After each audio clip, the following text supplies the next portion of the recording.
Put your ones up, people. Put the ones up to the sky and acknowledge your tribal chief. Ladies and gentlemen, welcome into the show that is the head of the table. Welcome in to the Rob Brown Show right here on the Fan Upstate. Happy Monday, y'all. Great to be back with you after a weekend that kind of felt like it was over before it started. I'm not going to lie to you. There was no slowdown this weekend. There was no point this weekend where there wasn't something going down. There was no point this weekend where I felt like R&R was going to happen. You know, I think this weekend put a little more white in my beard, and you can see it on Facebook, YouTube, Twitch, and Twitter. You trimmed it up a little bit, though. I try. You know, I'm not good at it, but I try. It was a weekend that did not stop, ladies and gentlemen. We had Final Four action on Friday evening, culminating in the Iowa Hawkeyes knocking off the Gamecocks of South Carolina, something that I got told just couldn't happen. It just wasn't going to happen. It just wasn't going to happen. All right, he's doing this weird lean where he's looking at me, which is all kind of cool, except for the fact that he forgets the chair that he's sitting in. And if he leans too much, he's got that chair broken up to the point where he's going to end up on the ground here pretty soon. And then who's laughing? Everybody. Ladies and gentlemen, I told you on Friday, going into that contest, that if the Gamecocks did not bring their best of the season, they could very well lose that game. And if they did not bring their best of the season, they would very much lose that game. Caitlin Clark did exactly what I told you she was going to do, and the Gamecocks did not.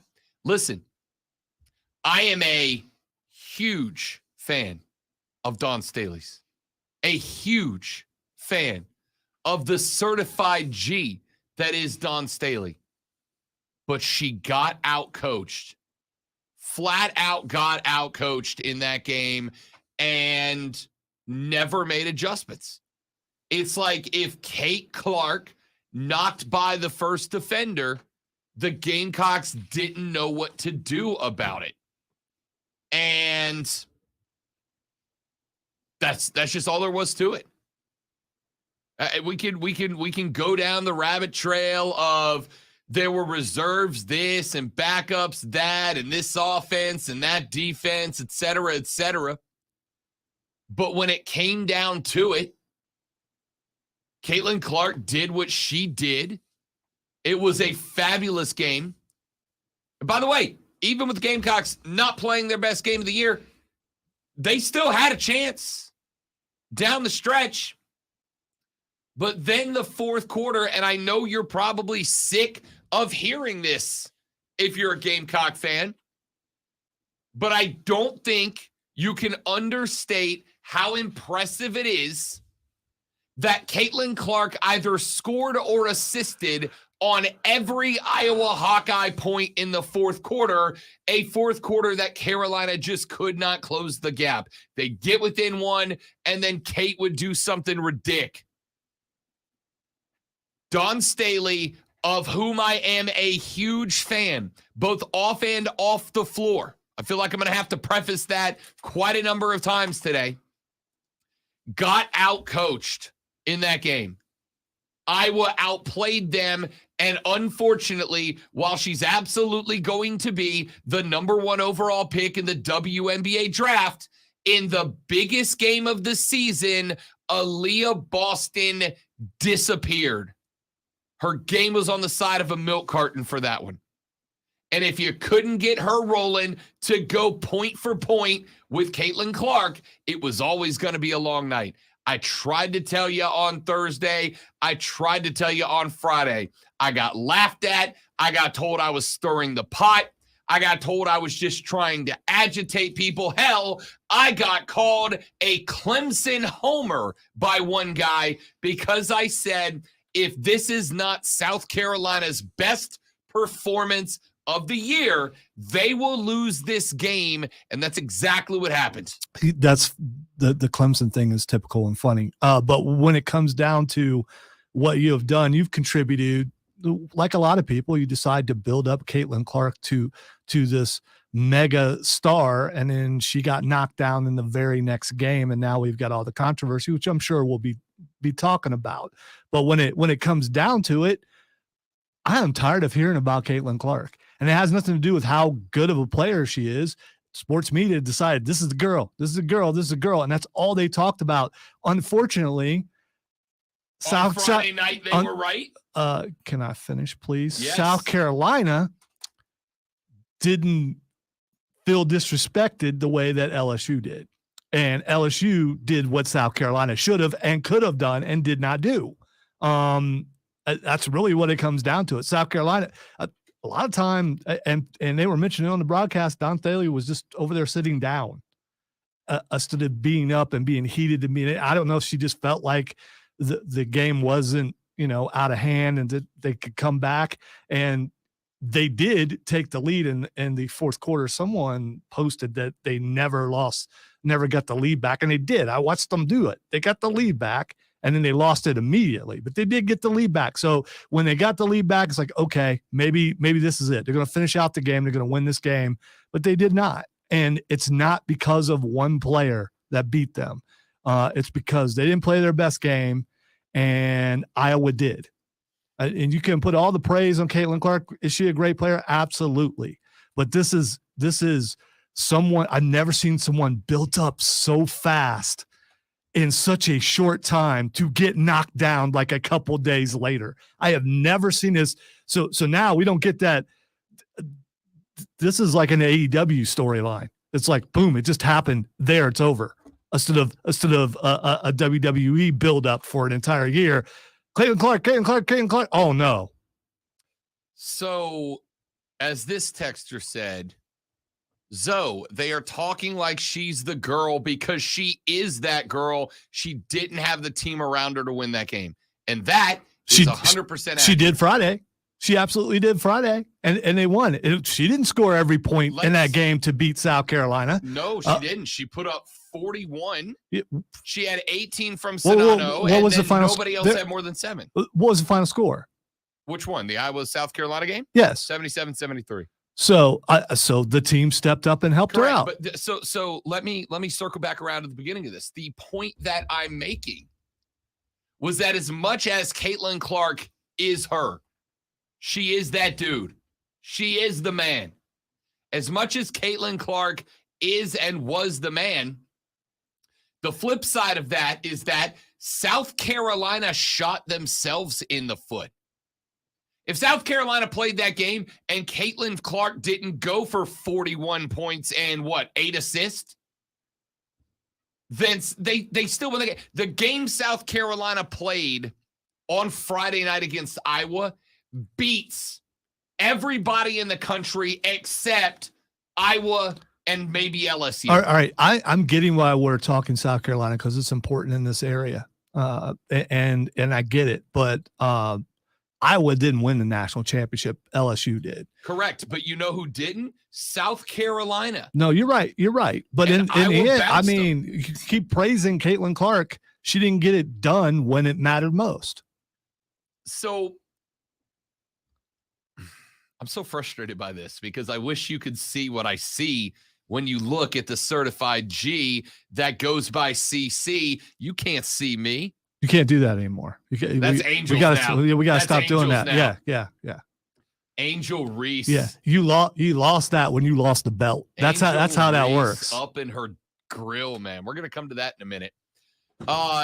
So I'm approaching the first. And there are some people out there going, I don't understand what that means. What is that thing? Because it's, that's not in the lexicon of sports. That doesn't exist here. What is that? Why are they waving their hands in front of their face? And why are people so mad? And why is that rap song playing? Baseball stat guy makes his baseball stat guy, big college women's basketball. guy as well. I want to talk Actually, about, that was just, well, anyway. Actually, want to talk about Friday's game before we get to Sunday's. And then we'll talk about Sunday's game before we get to tonight's. We'll talk about Saturday's Final Four games before we get to tonight's Men's National Championship.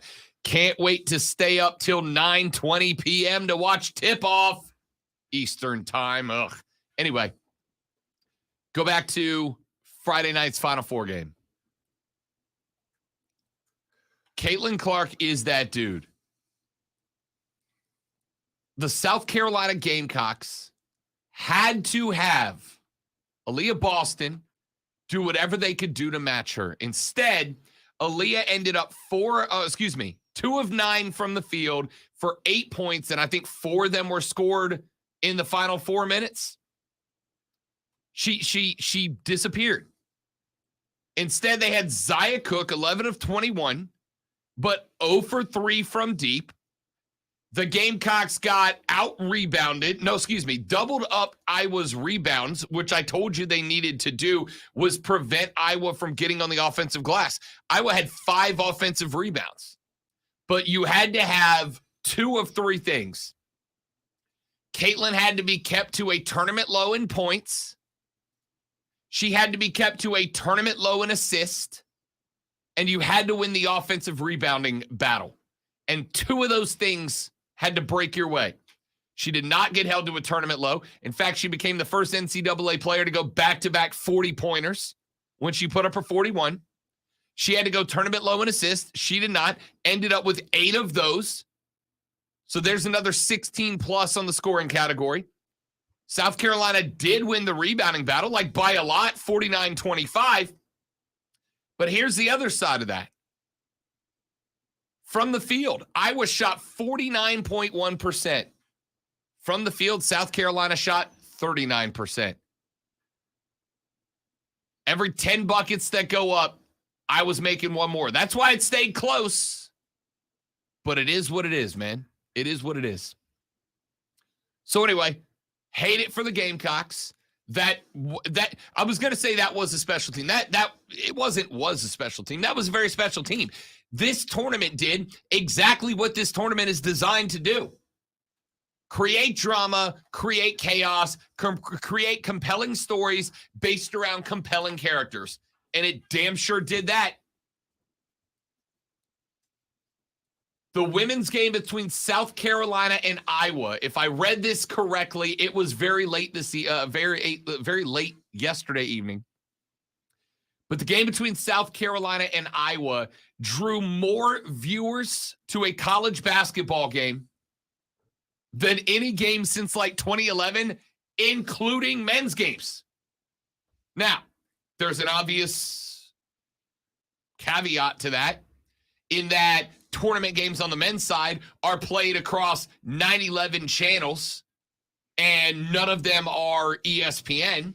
I think you can also throw in the build-up to this game, the build-up of Caitlin Clark. I'm going to keep talking about it because of how much media coverage she got.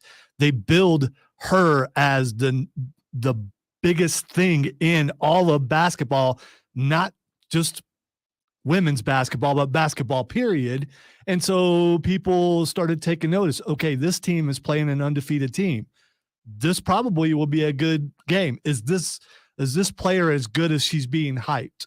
And I think that helped a lot of people tune in.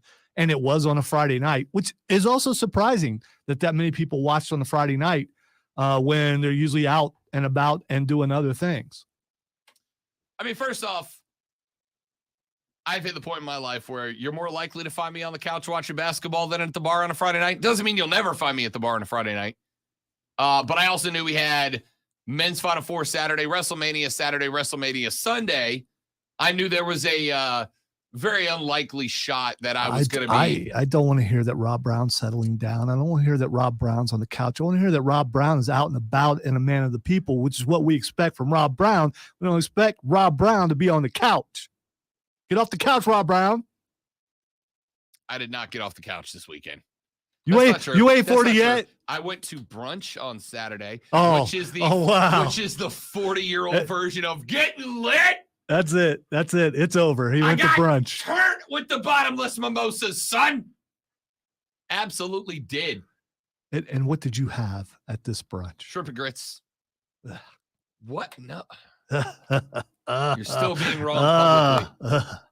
Shrimp and grits, loaded breakfast tots, and bottomless mimosas. Killed the brunch game. Brunch, you know what brunch is? Brunch is what happens when you get to my age. And it's like, okay, Friday night, we could go out, hit the bar at like 10, find a good band, party on Garth until late in the night. But at my age, it's like, what if we didn't do that? And what if instead of doing that, we went to bed early, got up at 9 tomorrow, and got capital L lit at brunch at 11? No. Brunch is rich lazy. Brunch has always been rich lazy. Brunch is rich lazy. Brunch is what LFG, my God. Brunch is what they do in Charleston. Brunch is 1%er all the way. LFG. You know, back in my neighborhood, brunch was someone spelled something wrong. I mean, what is brunch? I am sorry that your life is unfulfilling, Lonzo, because I got to tell you, the lady friend and I got home from brunch Saturday at about 2:00, and your boy hit the hard siesta. Wait. So you're talking about breakfast after lunch? Because I thought brunch was before lunch. Oh, we went from brunch before lunch straight to through the lunch. Okay, then it's no longer brunch. That was home for the siesta. That was just delayed breakfast. You can call it whatever you want to have it. If you skip lunch, then it's no longer brunch. No, it's brunch because the point is brunch is great. What used to be Rob getting turnt on Jaeger and root beer at the bar watching the band is now, hey, hit me up at the brunch buffet at 11, bottomless mimosas on your boy. Because that's where I'm at in my life. Let's take a break. We got a lot of stuff to get into. The reality is this. Aaliyah Boston disappeared. Dawn Staley got out coached. Caitlin Clark, for one night, was the man. And that, ladies and gentlemen, was the equation that kept the Gamecocks from going back to back. That is the equation that made Iowa the ones to put the one in 36-1. Now, how did LSU knock them off 2 days later? I'll give that to you coming up on the Rob Brown Show and the Fan Upstate.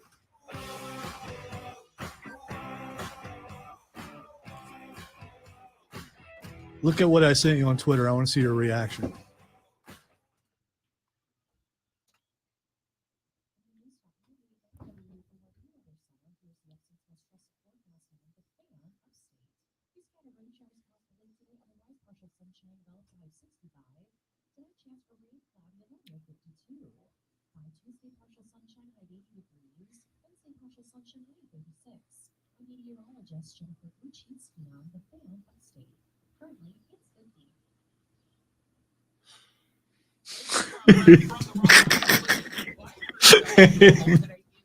What was in there? I don't know. It could have been a pipe bomb. I don't know. I don't think that a bunch of loose change caused that to happen. But I could be wrong.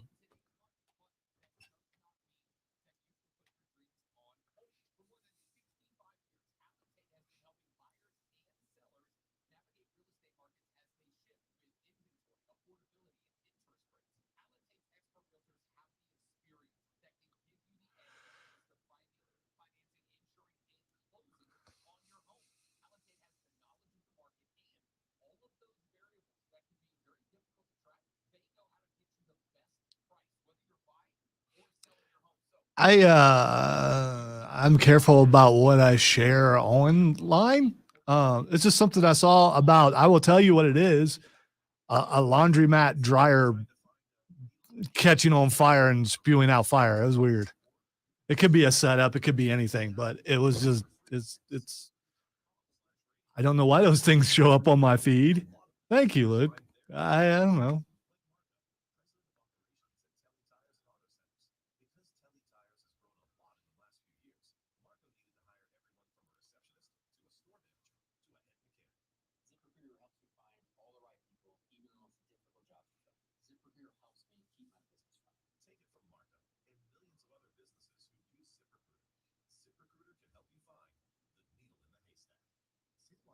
Exactly. I am sorry that I doubt authenticity when it comes to the internet.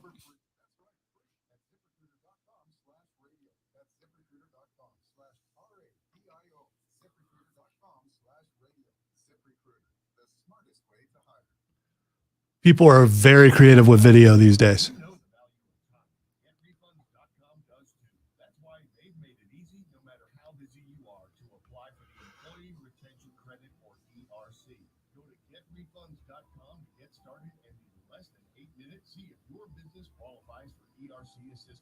Your business may be eligible for a payroll tax refund of up to $26,000 per employee kept on payroll during COVID-19. I know we spend an inordinate amount of time on the bathroom behavior of some of our coworkers, but we just reached a new situation that I'm saving for the air. Okay. Because it's that ridiculous. All right. I can't wait. And I'm probably glad I wasn't in there to experience it. No. No one was in there. It was something that I saw in there. Oh, okay. Well, I'm going to stop asking questions. I'll just wait.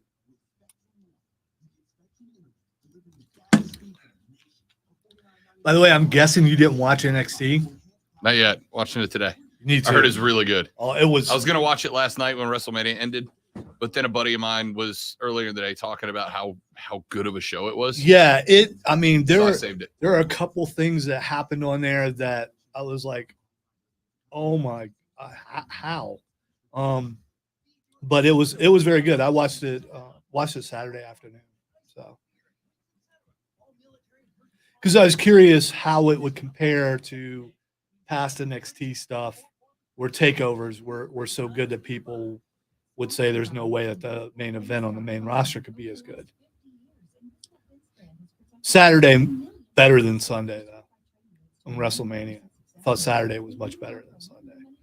And maybe it's some of the surprises. And Saturday like was that. a better show than Sunday. I'm not arguing with that. Sunday was a more traditional wrestling show. But to me, the best match of the whole thing happened on Sunday with our friend. Charlotte? No. That was Saturday. No. Gunther? On Sunday, yes. You mean the Rob Brown Show bump? Oh. It's alive, baby. The Rob Brown Show bump was real. The beats followed by the chop. That was so good. It was just like, I've never seen him get beat up like that three before. Of them walked out of there with the reddish chest. Yeah.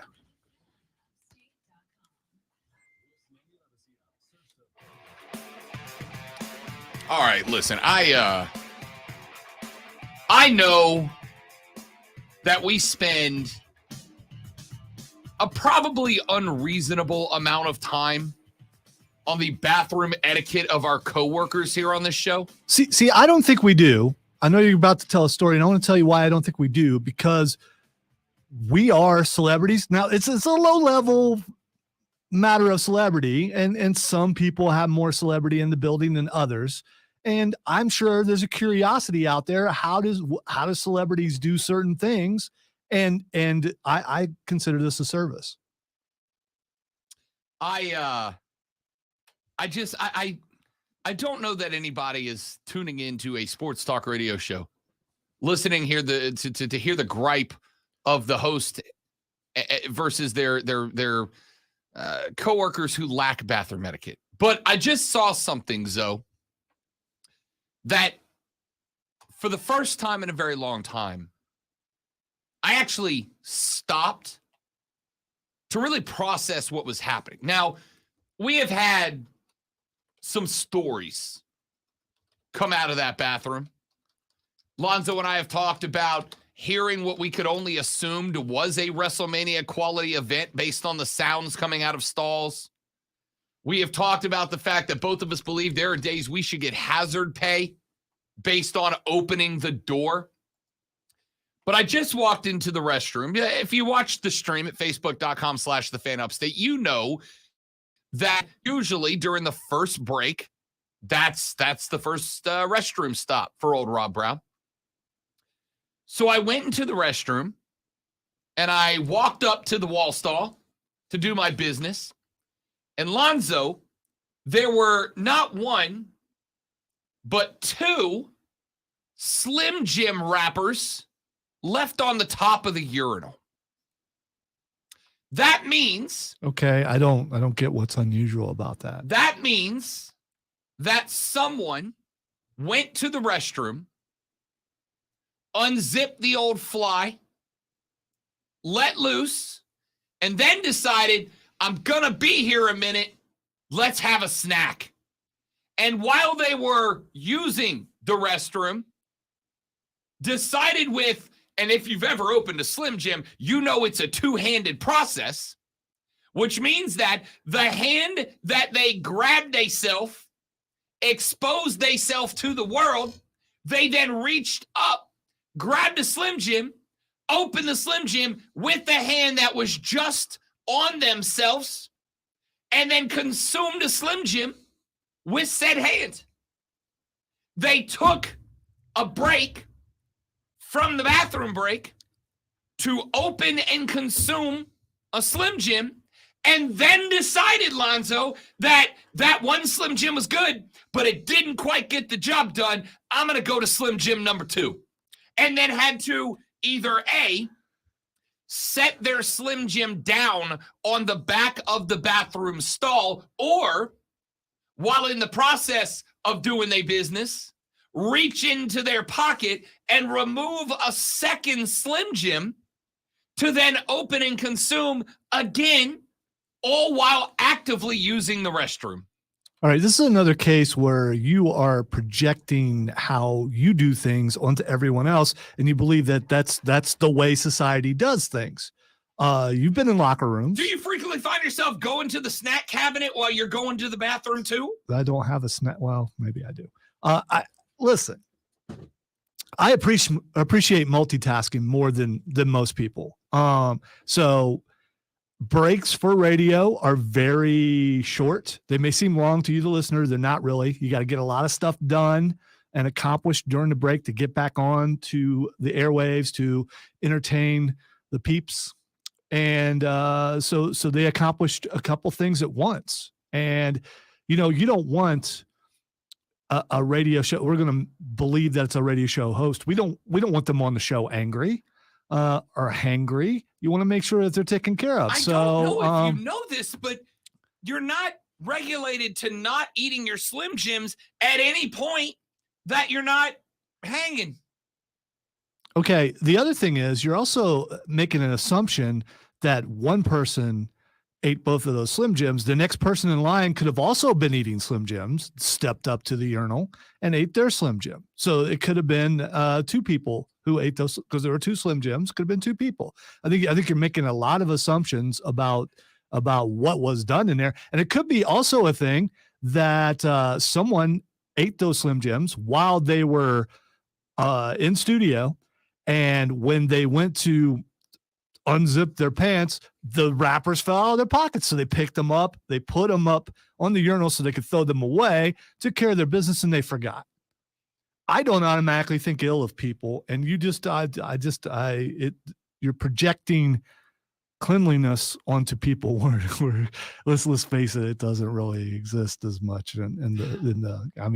Somebody was eating a Slim Jim while hanging on to their Slim Jim. That's what this comes down to. What I also think is funny, you trying to protect the integrity of our coworkers, but you and I have both experienced the experience of that restroom. You know good and gosh darn well that somebody was eating the beef jerky while they was using the bathroom. All right, here's the other thing, and you need to be careful how you say that sort of thing. If people are aware of how many stations are in our buildings and what shows are live, it's pretty easy to figure out who it probably was. It wasn't me, because I was on camera the entire time, and we're believing it wasn't Rob. Rob could have done it and then said it was somebody else. Lonzo, Rob will not eat off a desk that he knows somebody else has put their feet on at any point. And you think Rob was going to expose himself to do his business in the restroom and then take a quick snack break? No. Ingenuity. I won't doing take things in- that you need to do. I appreciate everyone in this building. And, we're all different, and I'm not going to say, hey, you need to do things my way because my way is the right way. Because I'm not that guy. You do your thing. Dude, if your thing is popping a Slim Jim while you're standing at the urinal, you need to not do your thing. In fact, if you've got enough time to prepare to do the business, start the business, then open a Slim Jim and consume it. And by the way, what if the Slim Jim was open before they walked in? You don't know. You weren't there. Maybe they opened it up, then they went in. Maybe one of the Slim Jims was in their mouth when they walked up to the urinal. Either way, at some point, they touched themselves and then took that same hand and put it around the face before they wash your damn hands, people. This is civilization. Wash your hands. And don't eat Slim Jims at the you-know-whatter. You think the cavemen went down to the creek and washed their hands every time before? I mean, if you believe that we evolved from cavemen. No, and that is why mortality rates were at sky-high levels before we went, but if we wash our hands, people don't die. That's good. You know what, Rob, though? Some of them must have survived because you're here. So, I mean, I guarantee you they didn't wash their hands. This sounds like just like they didn't used to wash their hair. That's why they wore wigs. I mean, it's just there are just a lot of things that you believe. You know why they wore wigs in Old England? Because everybody had syphilis and went bald because they didn't wash themselves, Alonzo. You want facts? I'll bring facts. I don't think the syphilis came from that. I think there's something else that was involved. It came from the same place. Yeah, but ladies and gentlemen, hitting that red quarter a little too much, and yeah. If you find yourself doing your business and deciding, I got a minute, I'll have a snack. I'm not even judging. Is it the choice of snack that's bothering you? No, it's not. I don't care what the wrapper was. If you find yourself in a situation. So if it was a container of potato salad sitting up there. It still would be like, what the hell are you doing? Yeah, but they'd be using a spoon. Also, do you know, they have proven time and time again, you know what floats around in the air in the bathroom? Do you know what the smell in a bathroom is from? It's from little particles, residue left over from that get up in your nose, and now you're eating that. Man, I won't even take an open drink into the bathroom. I will walk back to my desk to sit it down and leave it to then go back in the bathroom. And somebody reached into their pants, pulled out a Slim. Listen, by the way, and for the record, I am fine with the concept of rolling around with a pocket full of Slim Jims. I'm a big Slim Jim guy. The Tabasco Slim Jim, one of my favorite car snacks. All right? Big Slim Jim guy. I am fine with you rolling around with a pocket full of Slim Jims. That's phenomenal. I got your back. I'm just saying, I don't know that I got 20 to 23 seconds while I evacuate. Let me pop one of these Slim Jims down right here at the turlet. And then you left your wrapper on the top of it. See, that's your hands are already dirty, dude. Pick it up and throw it away. That's the biggest problem I have with it is they didn't throw their trash away. And I'd be willing to bet that the percentage of people who would be upset the way you are in this building are probably 1 out of 30. And you would be the one. I know that's not a percentage, but anyway, you would be the one that's really upset about this. Texter says, could have been holding empty wrappers and just put them down. That's what I said. The trash can is 3 feet away from that spot. You're telling me that in your mind, this person went, I'm at the urinal, and now the Slim Jim wrapper in my pocket. All right. Let me give you a scenario here. You walk up to the urinal, you got to go really bad. You've got limited time during a 3-minute break. Your zipper won't come down, so you have to unbutton your pants. Your pants accidentally fall down, but you go ahead and do your business. You had wrappers in your pocket. They fell out. You reached down and picked the wrappers up, put them on the urinal before you pulled your pants up. You pulled your pants up and realized you got 30 seconds to get back to the studio, and you forgot about the wrappers. Some psychopath was eating a Slim Jim while they were peeing. All right, let's just call it what it is. No, go back. wash your hands, leave the bathroom, and then cram down as many Slim Jims as you want. Maybe you should send a strongly worded email to all the morning shows in the building. I'm not going to listen. For the record, it doesn't directly impact me. All right? It doesn't It's bothering you a great deal. I mean, so I think it might affect you mentally. I mean, okay. You know as well as anybody else. The Rob Brown's entire philosophy on life is if that person ain't bothering me, let them do their thing, right? Even furries. That's what you said. I mean, but I'm gonna let them do their thing. Okay. But it doesn't mean I'm not gonna have some commentary on why their thing is weird. And knocking back beef jerky while you're standing there doing your business at the urinal is just weird, man. It's just weird. All right, let's take a break. Because I gotta go do some like breathing exercises or something now. I'm gonna go do some yoga in the hallway to settle down. Go do yoga in the restroom. Work that stuff out. Slim Jim while you're going number one. What is happening to the world? What is happening to this country? Actual sports, Luke said this person is sick for so many reasons. Thank you, Luke. Thank you. Actual sports when we come back on the Rob Brown Show and the Fan Upstate.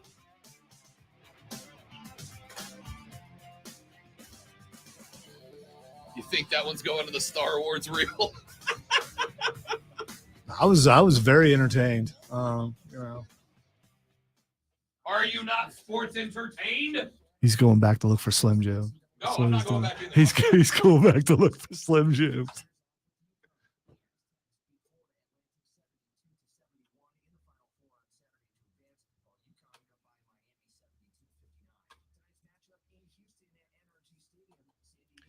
All right, I have to admit, I have to go to the restroom. I'm going to go see if the stuff's still there. So, sorry. I will be right back in just a moment. Yeah, there it is. We'll be right back.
All right, after some absolute Batman sleuthing, I can tell you that only one rapper remains.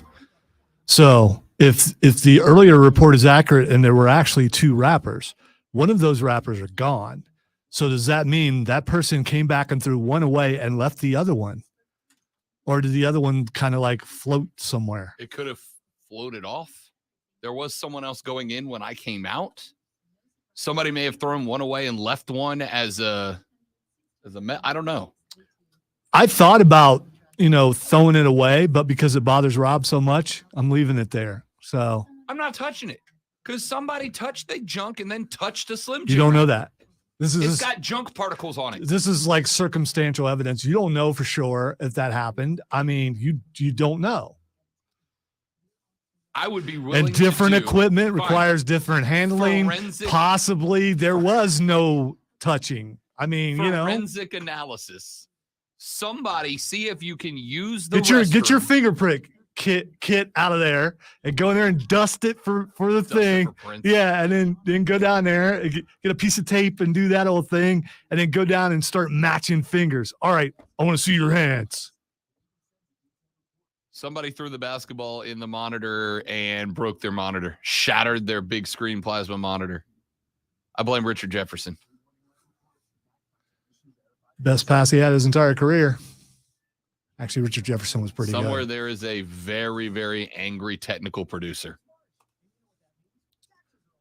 So See that, ladies does and that gentlemen? does that come out of show budget, or does that come out of the individual's salary? It's got to be show budget, right? I mean, granted, all the people on there ain't worried I don't know. about one TV. They're cutting a lot of jobs. That's true. Is that your way out? Just start throwing bounce passes into big screens. I mean,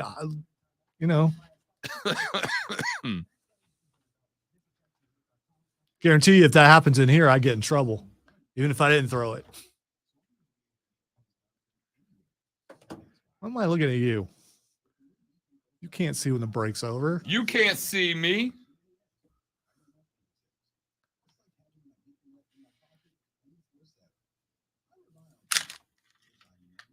Meant to do that. It looked pretty smooth. I got to be honest.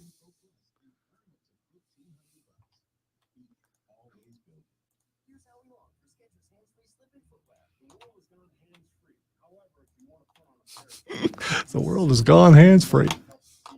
Except Slim Jim guy.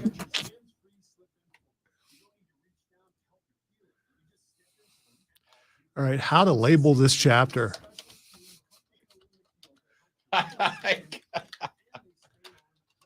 I'm just going to go with Slim Jim's into John. I just think it has a good ring to it.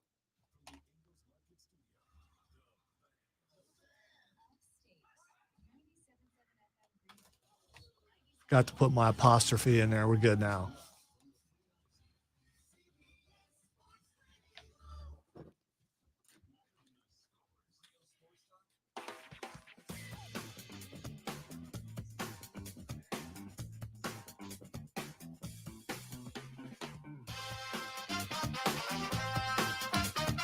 The Rob Brown Show's back on your radio. It is the Fan Upstate, Robin Lonzo and you. You want to be a part of the show? Do it now.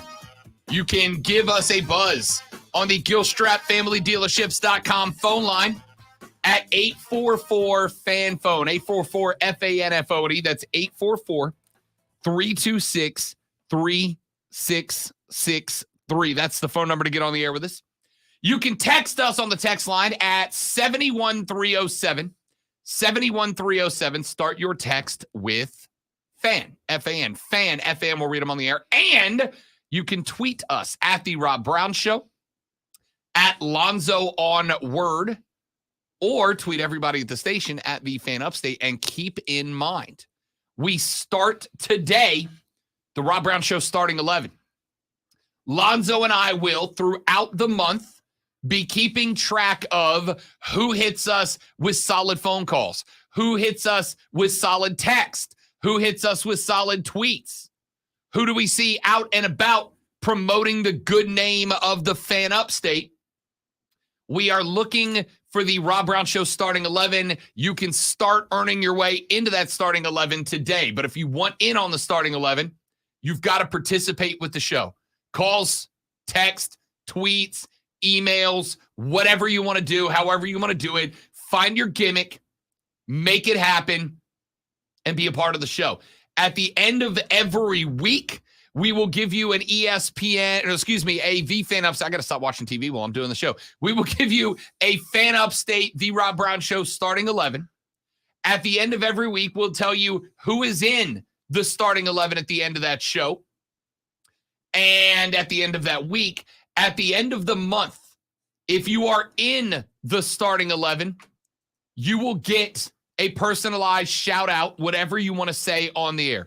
You can send me a few lines to congratulate somebody, pat yourself on the back, make a run at another fan base, say hello to whoever you want.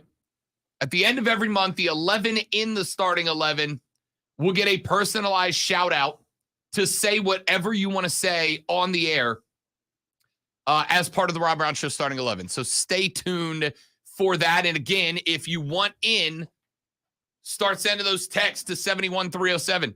Start calling into the show at 844-326-3663. Start tweeting us at The Rob Brown Show, at Lonzo on Word. Start emailing me, rob.brown at thefanupstate.com and start coming up and saying howdy when you see us out in public. Like next Tuesday, opening day of the Greenville Drive. Your boy will be out there on the field with a mic, rolling around in the stands. Stop me, say hi. If you come to a Swamp Rabbits game on Thursday, Friday, Saturday, you'll see me rolling around with a mic. Stop me, say hi. Those are great ways to get into the Rob Brown Show starting 11. All right. Mike Easley Ryder says, upset wrestling fan here, but did want to say congratulations to Roman Reigns. Pensacola in the house. Titletown, USA is Pensacola, Florida, baby. We're going to talk WrestleMania in the third hour of the show. Don't you worry none. Lonzo and I have already butted heads over it this AM. You said, don't you worry none, and I thought you were talking to a specific none. I'm in a weird place today. You all right over there, buddy? No, I'm not. Dan the Superfan Man says, that's like the same guy who wipes boogers on the wall. You ever seen somebody do that? I have. Not personally, I haven't seen it. No. I have. It makes me want to get into my first fist fight. We don't have that problem. All right. At present, we don't have that problem in there that I've noticed. Mike says, my money's on Fat Boy. See, mine's not. I'm refraining. Texter said, hey, Ron Burgundy, I thought you read all the text. I do. It's just some of them I don't read out loud. During the break, during the next extended break, you can walk down to each studio, each break and go, okay, which one of you guys left the Slim Jim in the restroom? You could do that kind of sleuthing. And then you can give them a what for doing that. The easy solution. Take them down. We've got some easy wipes over there. Just take it down to them. The easy solution is walk around and just open doors till you find the smell of a Slim Jim. Here's what I dare you to do. That Purell wipes right there. You walk down to the studio that you and I both suspect was the one. You just walk into said studio, set the wipes down, and come back over here. Let's see. Texture says, hey, Zoe, Caitlin Clark. Love that text. Yeah, we didn't get we didn't get a year-long build-up for that, so it doesn't have the same effect. But you will next year because she ain't eligible for the WNBA. So next year, Zoe, you get a whole season of Caitlin Clark. There also will be something banned before the beginning of next season. Guarantee it. Oh, yeah. Let's talk about that real quick. In fact, I got a couple of clips in there, Zoe. Let me get the one of the call of it happening first. So you're getting to the end of the game. There's seconds left to be played, and Angel Reese, they call her Bayou Barbie for the LSU Tigers. Angel Reese, when it became clear and evident that the LSU Tigers were going to put away Caitlin Clark, and her Iowa Hawkeyes, Angel Reese decided to fire back at Caitlin Clark and drop the old "you can't see me" on her. Here's how Sue Bird called it.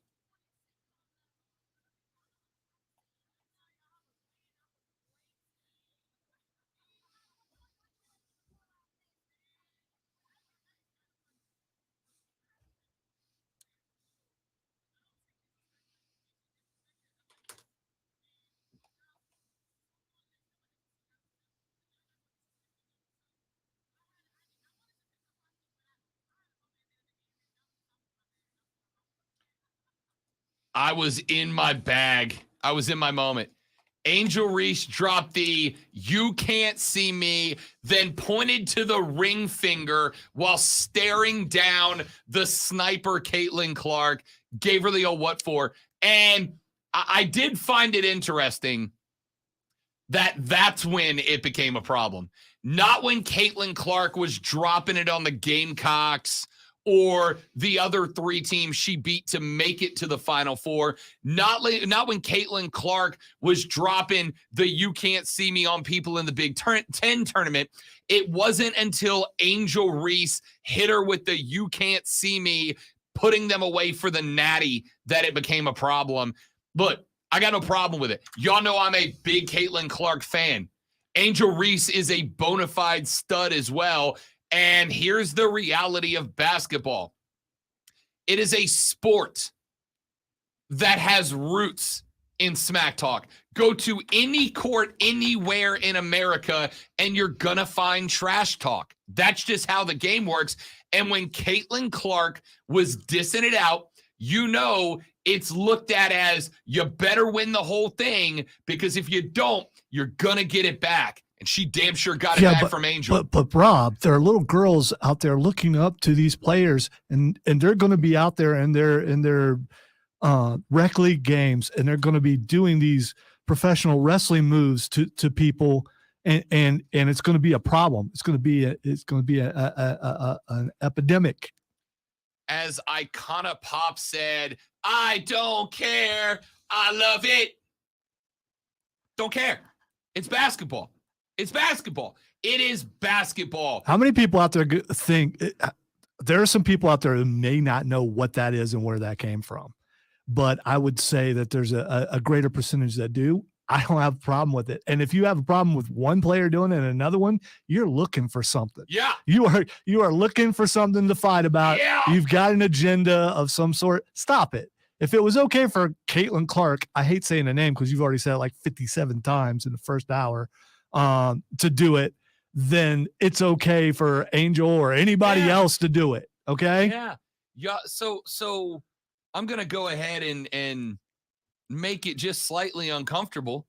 If you didn't have a problem with Caitlin Clark dropping it on the Gamecocks on Friday, but suddenly you had a problem with Angel Reese doing it on Sunday, I wonder why. I'd sure like to know why. The exact same move in the exact same scenario, and for some reason you were mad about it Sunday, but not 2 and 3 games earlier? On the same point, if you are reacting to this and you didn't see the other one, you cannot be labeled something because this is the only one you saw. On both sides, people are looking, and there shouldn't be sides. It's basketball. Everyone coming together, and it's okay to talk smack to the other player. Would you rather her jump in her face and drop an F-bomb? No. I mean, no. I mean, just dropping the "you can't see me" on someone. First of all, shout out to John Cena, who follows me on Twitter. It's very, or he did, I mean, once the check's gone away, I don't know. I don't know if that is, well, maybe he followed me because I'm awesome. But I mean, when something goes from the lexicon of wrestling into everyday life and people are using it as something like, quit looking for a reason to make it something it's not. She talks stuff without talking stuff. If it's okay for one, it's okay for the other. You want to get rid of it, get rid of all of it, but you don't get rid of it. It's basketball. More than any other sport, basketball is rooted in trash talk. I've seen videos of Mighty Mites basketball, middle schoolers hitting each other with the "you too small." It's just the game. Now, if you want to teach your kids not to do that, that's on you. What's the "you too small"? Is that when you put your hand down to the floor like, "You can't stop me, you too small"? Like you're watching Kyler Murray? Yes. Okay. Like you would do to Kyler Murray. I get it. God, it's a game, dude. It's a game. It's a game. It's a children's game that we have fun with. I don't care. Caitlin dropped the "you can't see me" on everybody else. Angel dropped it on her in the biggest moment. Maybe it's because she pointed to her finger. Maybe the ring finger. What you mad about? She got one. Yeah, she did.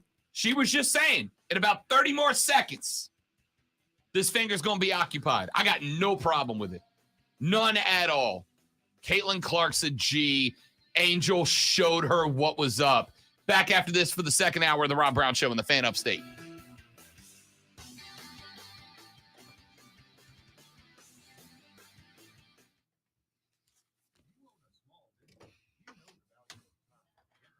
Where has this show gone? Talking about boogers and Slim Jims and this show is gone. Wrestling. It's always gone.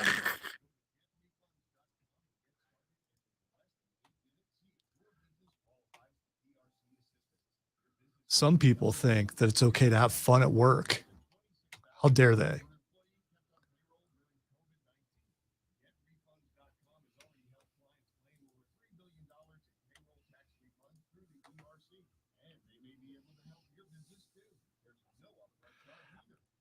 You know, Darth, I can't wait till you read your what I you just did. wrote. I don't know how to respond to that.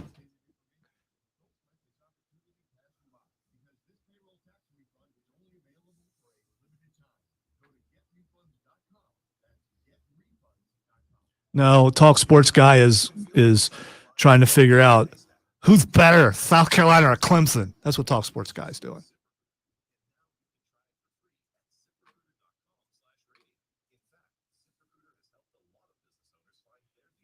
So I'm curious, how do you get your belly button lint out? You put on like rubber gloves or something? Because that sounds like that would hurt. How much do you have that you need gloves? So you're saying you do it so often that you don't have to worry about buildup.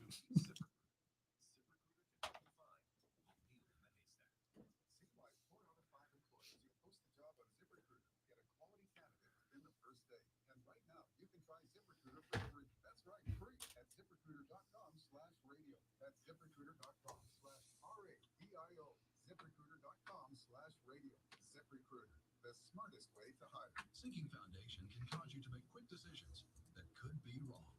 Travis Benson, owner of CNT Foundations. Many of our clients come to us after a bad experience with another company. High pressure sales techniques, misinformation. I don't know. The people who complain about the most might actually have a collection like fingernails or something weird like that. If he doesn't keep it in the office unless it's like in a secret place. We keep it kind of dark in there, or I do. So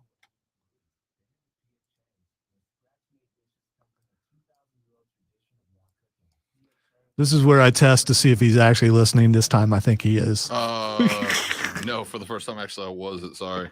I don't know what you said. When you guys wouldn't get off the belly button link. Oh, we were still there. I'm glad I checked out. We're talking about secret collections. That's all.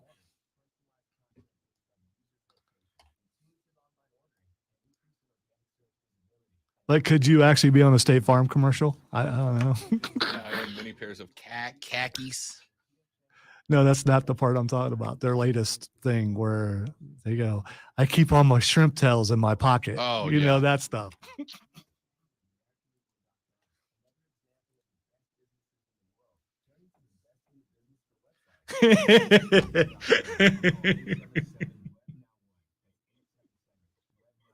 I worry about all of you. Got them knitting needles out, just like stuff stronger than wool.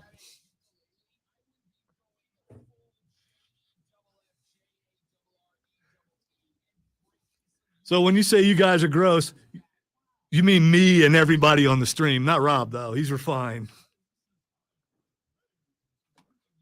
Correct. Thank you for recognizing that. It's upbringing. That's what it is.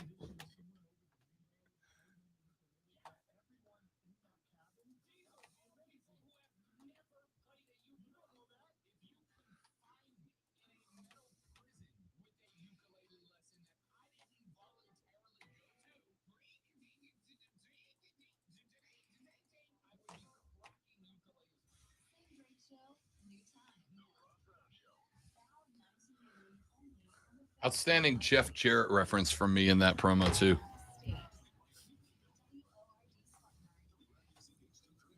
Couth. The heck is couth? Got no couth around here. That's what you call an old person, right?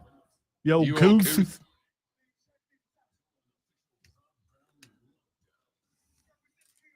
Yeah. And I'm not sure that's how you spell that. I mean, I don't know. I could be wrong.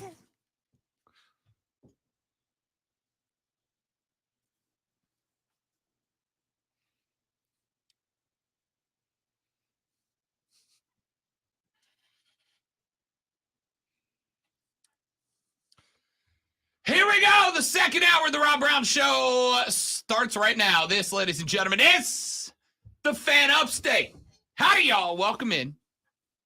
Happy Monday. I am Rob Brown. On the other side of the metaphorical glass this AM is my co-host, my executive producer, my partner in crime, the alpha and the omega of the Fan Upstate. He is the great one, Lonzo, here for you as well. Should you like to be a part of the radio broadcast? Now is a wonderful time for you to not only do that, but start trying to work your way into the Rob Brown Show starting 11 with the phone calls on the Gilstrap Family Dealerships.com phone line at 844-326-3663. 844-326-3663. You can text us at 71307, 71307. Start your text with FAN, F-A-N, FAN, F-A-N, and we will read them on the air. You can tweet us at The Rob Brown Show, at Lonzo on Word, or at The Fan Upstate. Get at us in that direction, and go to the stream where you can indeed see us by going to facebook.com/TheFanUpstate. Go to twitter.com/TheFanUpstate. Drop a follow on both if you don't mind. The YouTube channel is up. YouTube channel is available right there for you. Just search The Fan Upstate on YouTube and check out the Rob Brown Show on Twitch. If you are a Twitcher, that's a great place to watch the live stream as well. All 3 hours, all 5 days of the week. You can go behind the scenes, chat with Lonzo and I off the air as well as on it, interact with other members of the Rob Brown Show Armada, and of course the online staple, the Rob Bots. You can hang out with all of us live every day, all 3 hours. It's just, ladies and gentlemen, that simple. All right, let's get to a couple more things. How about we flip to some National Football League? Lonzo, you may not know this, but the Carolina Panthers have the #1 overall draft pick in the 2023 National Football League draft. Are you serious? I sure am. They made, but a few weeks ago, a massive trade to the Chicago Bears, sending wide receiver DJ Moore and a couple of other picks out to Chi-Town. In return, they received the #1 overall pick in the draft. Can I reassure the powers that be that we will be talking wrestling soon, and about the sale that's happening with the WWE? Oh yeah. Because our boss has already alerted us. We already knew about it, but we are going to get to that. Are we going to talk about it? Yeah. Yes, we are. And coming up in the next hour. It's a directive. I mean, that's a personal text to you and I. I love it. We will talk WrestleMania recap and a massive story developing right now about the ownership of WWE coming up later in the show, in the next hour of the show, to be specific. #1 overall pick in the NFL draft. And Lonzo, let's put you on the clock as the GM. I don't think we're going to surprise anybody at all here, but CJ Stroud. Okay. I was going to do a whole thing there, but it's fine. You got it. I am not known for killing the bit, but I guess I yeah, I mean, Well, NBC Sports Peter King does a newsletter and podcast entitled Football Morning in America. Peter King basically gives what he's hearing from #sources. We love us some #sources on the show. Speaking of sources, my wife has also texted me about the ownership of WWE changing hands. Oh yeah, we're coming to it. Because it's important. Yeah, it's huge. But we're talking about NFL draft. I'm sorry. 161,000 people packed SoFi Stadium over the last 2 nights. People love the wrestling. Peter King has said that the Carolina Panthers seem to be in the camp of selecting CJ Stroud. However, King says, quote, "The other thing that I hear is that several influential voices in the organization favor Bryce Young.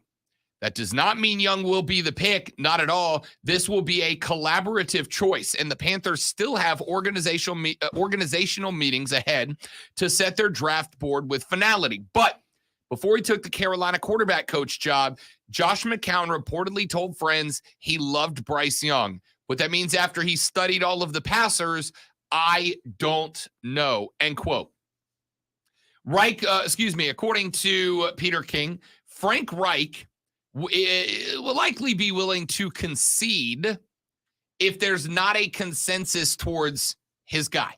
He says, quote, Frank Reich is not one to brawl about players, even one as important as this one.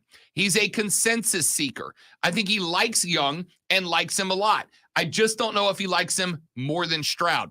But if he favors Stroud, and if the majority of the influencers inside the Panthers love Young, I believe Reich will be okay with picking him, end quote. There was a rapper back in the day when rap first started. I don't know if you've ever heard of him before. He was called Too Short. It's not happening. It's not happening.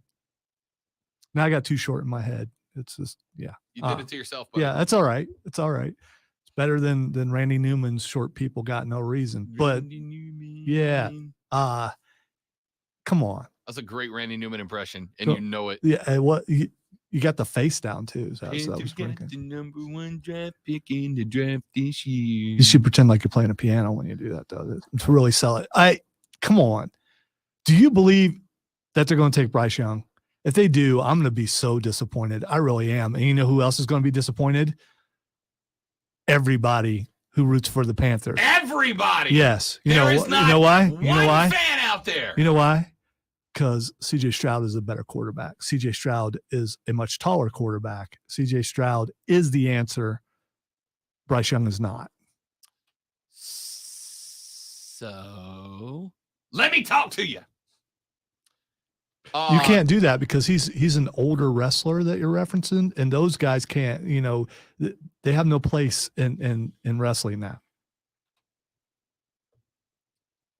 Bryce Young is a better pure passer than C.J. Stroud. All right, I got it. I'm gonna get some Too Short drops. I am. I got to. So every time you say that Too Short, you don't know Too Short probably. I don't. So you don't get what I gotta get some of that. Bryce Young is a better pure passer than C.J. Stroud. He is more accurate with the football than C.J. Stroud. The one spot C.J. Stroud goes above Bryce Young, without a doubt, is the run. That being said, over the weekend, I took a little time to go take a gander up and down at some different scouting reports from places that I don't ordinarily get my scouting reports from. So I did so. I didn't know this. I probably should have, but hey, I can't be everywhere all at once. Bryce Young, what do you think, Zoe, was his success rate against the blitz? Now, when I say success, I am talking about a pass attempt was completed or there was no loss of yardage off the run. If I told you Bryce Young, for every blitz, if I ask you what percentage he either completed a pass or did not lose yardage in the face of the blitz, what would you guess that number is? What would you say is a successful number at the college football level of success rate against the blitz? Like, what would a successful quarterback's number be? 66%? 2/3 of the time he completes a pass or doesn't lose a yard? Well, I would say 100%, but I know no, that that's would be not perfect. Yeah, I said good. Yeah, okay, 99%. I don't know what the average is. I'm gonna go with what would you say you would consider successful? 73. Okay. So a little more than 2/3 of the time in the face of the blitz, the quarterback should be able to pop off a pass that is completed or not lose a yard off the rush. Bryce Young's success rate was 91.9%. 9 out of 10 times, if a team sent the blitz, Bryce Young either completed a pass or at least did not lose yardage.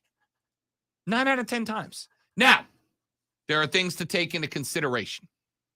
The Alabama Crimson Tide had arguably the best offensive line in football last year. And while they did face some pretty hefty SEC competition, the bottom dwellers of the SEC West and the not competitive non-conference schedule of Alabama might skew that just a little bit.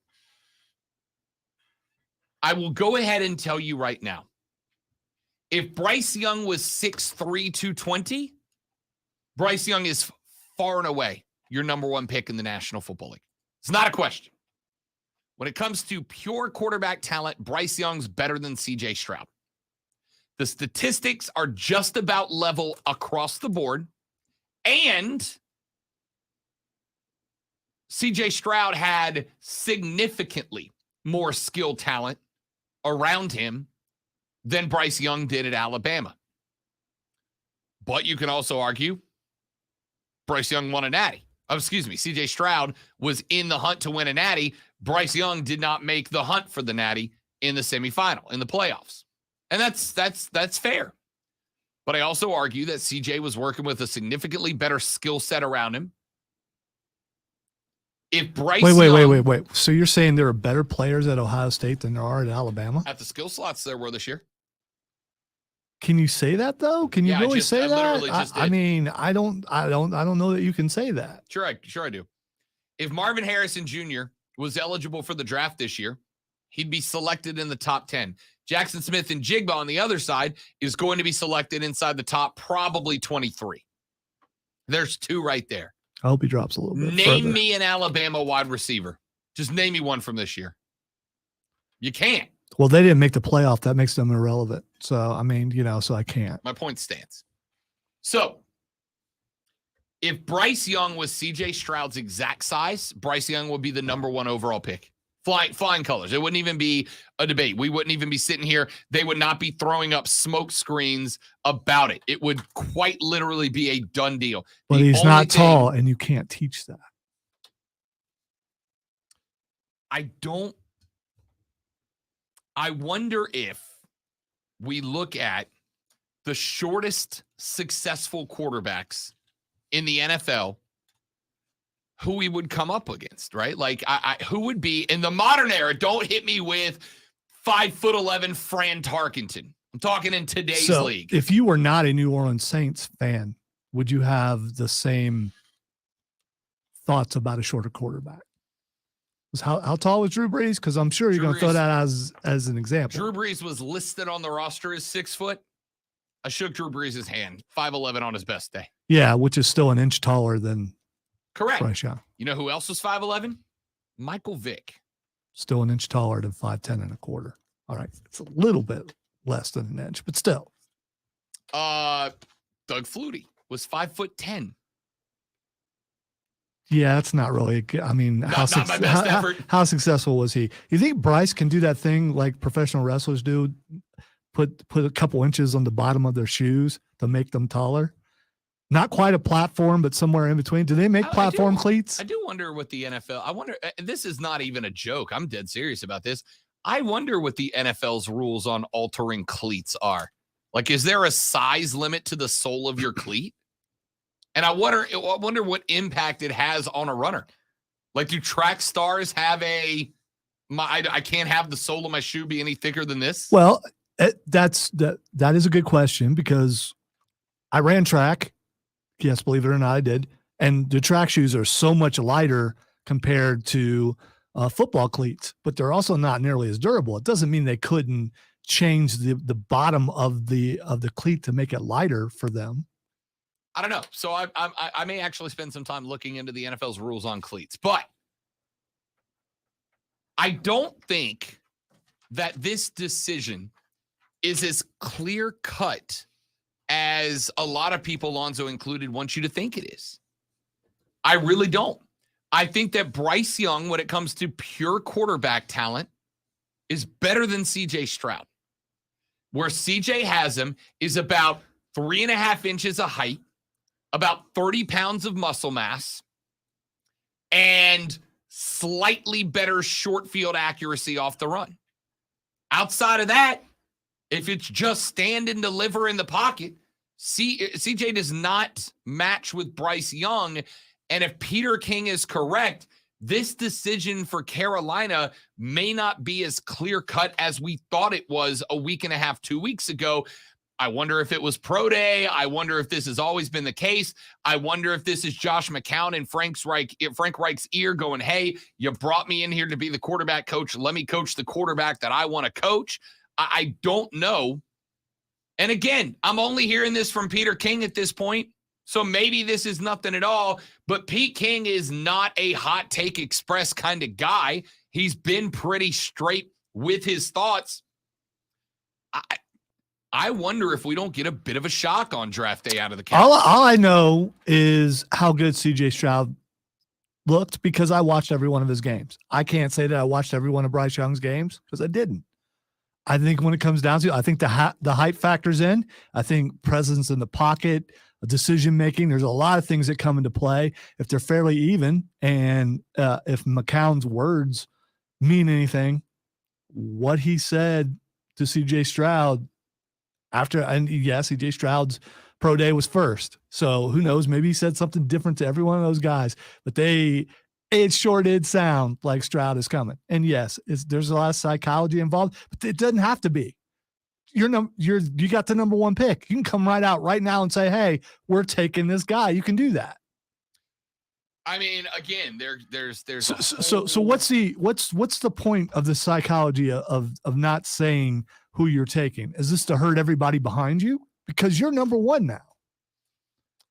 My thought would be, I wonder if there's not the only one that jumps out at me. I would say if you're trolling Houston, I'm okay. No. I'm okay with that. You're trolling them so they don't know who they're going to get. That's fine. I don't have a problem with that. I don't think that's it. First and foremost, I honestly don't think the Carolina Panthers know who they're going number one, right? We get so caught up in this is smokescreen season because it is, but smokescreen only matters from number two back, right? That's where smokescreens matter. I am at the point where I sincerely believe the Carolina Panthers don't know who they're going with at number one, right? It's likely going to be Bryce or CJ. There are a handful of look at me guys on social media right now that are trying to sell you that it's going to be Anthony Richardson to shock people. I saw one guy over the weekend who immediately caught the block button from Rob Brown saying the Panthers are in love with Will Levis. And I'm like, stop. Just say, please follow me. It's easier. All right. It's either CJ or Bryce. I just don't think they know which one they're going with yet. And for the record, that's okay, right? That's okay. I know there's a lot of folks that are hitting the cats with, we're 24 days from the draft. You got to know, make a decision. No. You know when the Panthers need to go? You know when they need to know who their guy is? When Roger Goodell looks in the camera and goes, the Carolina Panthers are on the clock. That's when they need to know. They have 3 weeks and 3 days before they need to lock in. I want you to know it is good. It is fine that the Carolina Panthers don't know. They should be looking at, listen, from now until the draft, they should be looking through security camera footage in both Columbus and Tuscaloosa to see who these guys are. They should be looking at film from their high school games to see what developed and what didn't.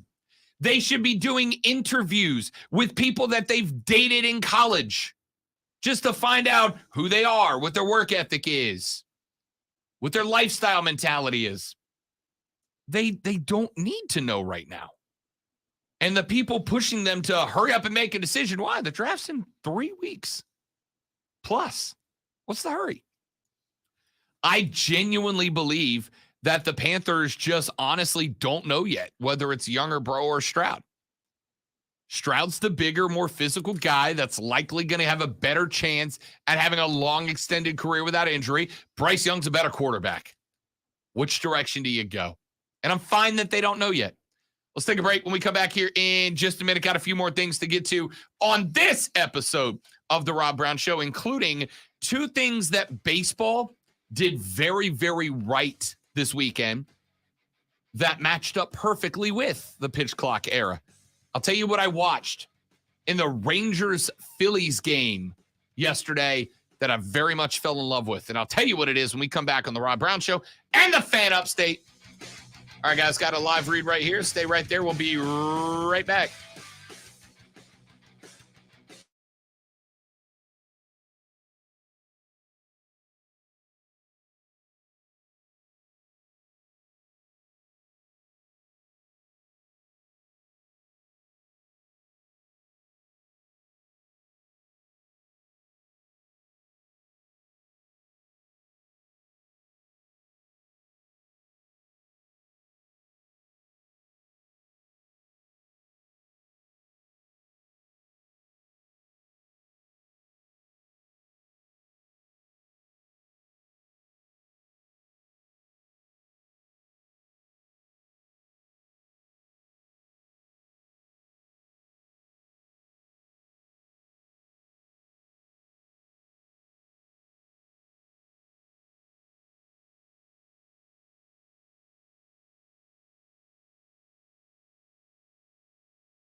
radio. That's ZipRecruiter.com/RADIO. ZipRecruiter.com/radio. So if you He enjoyed, really does. Look, if you enjoyed WrestleMania, that's it. It's all downhill after this, because he's also already said on CNN he will be a part of creative. He says he doesn't want to get in the weeds, but still. that guy is the dude who's going to deliver a monologue right before he decides to destroy your organization from the inside. And there's nothing you can do to stop me. Ha ha ha ha ha.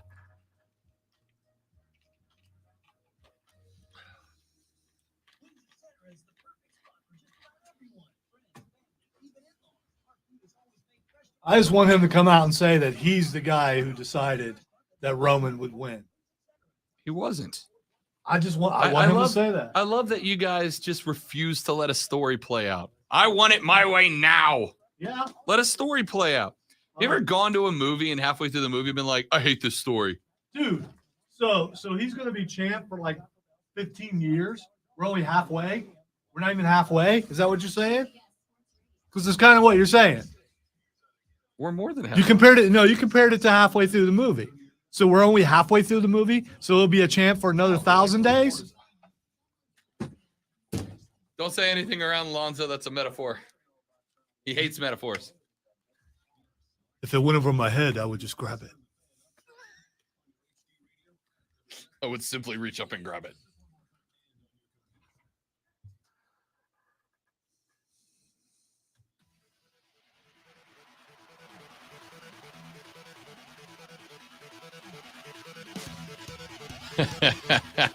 Keegan said, why does Vince McMahon look like the villain of a Rocky and Bullwinkle movie? He really does.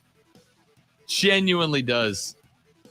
He looks like a 1920s vaudevillain movie bad guy. Spectacular. We're going to talk WWE coming up in the next hour of the show. Oh, Zoe, not the best WrestleMania of my lifetime, but I'd say top 3. Thought it was very, very good start to finish. Night 1 was great. Night 1 was one of the best WrestleMania individual nights of my lifetime. Night 2 had some really good moments. Night 2 had some and great some moments. scary moments. Yep. My man Finn got busted. We're going to talk WrestleMania coming up in the third hour of the show. Roger from Taylor's text into the show said, whether the Panthers take Young or Stroud, both are still better than last year's quarterback class to draft. Yes. I look, you're taking the gamble, right? You're gambling on nothing more than, will Bryce Young's size have too much of a detrimental impact for him to overcome? That's the only gamble. But we have a recent example of it. We absolutely do. I know I make fun of Kyler Murray all the time, but he can't stay healthy. And they're not winning. So we have a very recent example. Yeah, but I know Bryce is a 1/4 inch taller than him, and that's probably going to make a difference. No, I don't know. I don't think Kyler has anything to do with his stature. I think it has to do with everything with being invested in the game. The biggest knock on Kyler Murray is not his height, right? Nobody bust on Russ Wilson for his height. 5'11". Nobody busted on Breeze for his height. Registered at 6 foot, but he was 5'11". It is, you have to understand that if you are 5'11", you are going to have a better grasp of the game because there are more challenges laid out in front of you, right? It's like anything else. There are some things about your life, about you, that are going to give you an advantage in your line of work, and some that are going to give you a disadvantage in your line of work. And you have to figure out how to overcome those things. Some might be your fault. Kyler Murray's problem, in my opinion, ever so humble yet frequently correct, is that Kyler Murray at 5'10" and 1/4 or whatever he is, Kyler Murray does not do the extra work to invest in the game. We have had story after story. The Arizona Cardinals did not put a homework clause into Kyler Murray's contract for no good reason. Now, a lot of people got mad about it for some reasons that I understand. But we've made the joke about the fact that Kyler Murray's statistics come down every year when the new Call of Duty game drops. It's happened multiple times. I'm not saying those two are correlated. Causation and correlation are two different things. You've heard that probably a billion times. But 3 times is a pattern, right? And there is plenty of stories out of Phoenix and Tempe, Arizona, of Kyler Murray just kind of showing up and going through the motions. Russ Wilson spent a lot of time diving headfirst into the game, becoming a student of the game, learning the game. And while his ego has gotten the better of him over the years, no doubt about it, nobody busted on Russ Wilson for his height because he did the extra work necessary to overcome that hurdle by elevating other aspects of his game. Kyler's not bad because he's small. Kyler's not good because he doesn't invest in himself and in the game. Bryce Young, by all accounts, is the opposite. Nick Saban said at Bryce Young's pro day, and granted, take it with the shaker of salt because Vince. I got Vince McMahon's dumb mustache stuck in my head. Because Nick, who, by the way, I would absolutely pay to see with a Vince McMahon style mustache now that I think about that and have that mental image in my head. Nick Saban's job at Alabama's pro day is to sell his guys to the NFL, right? It only helps him. The more guys that Nick has drafted, the better Bama recruits.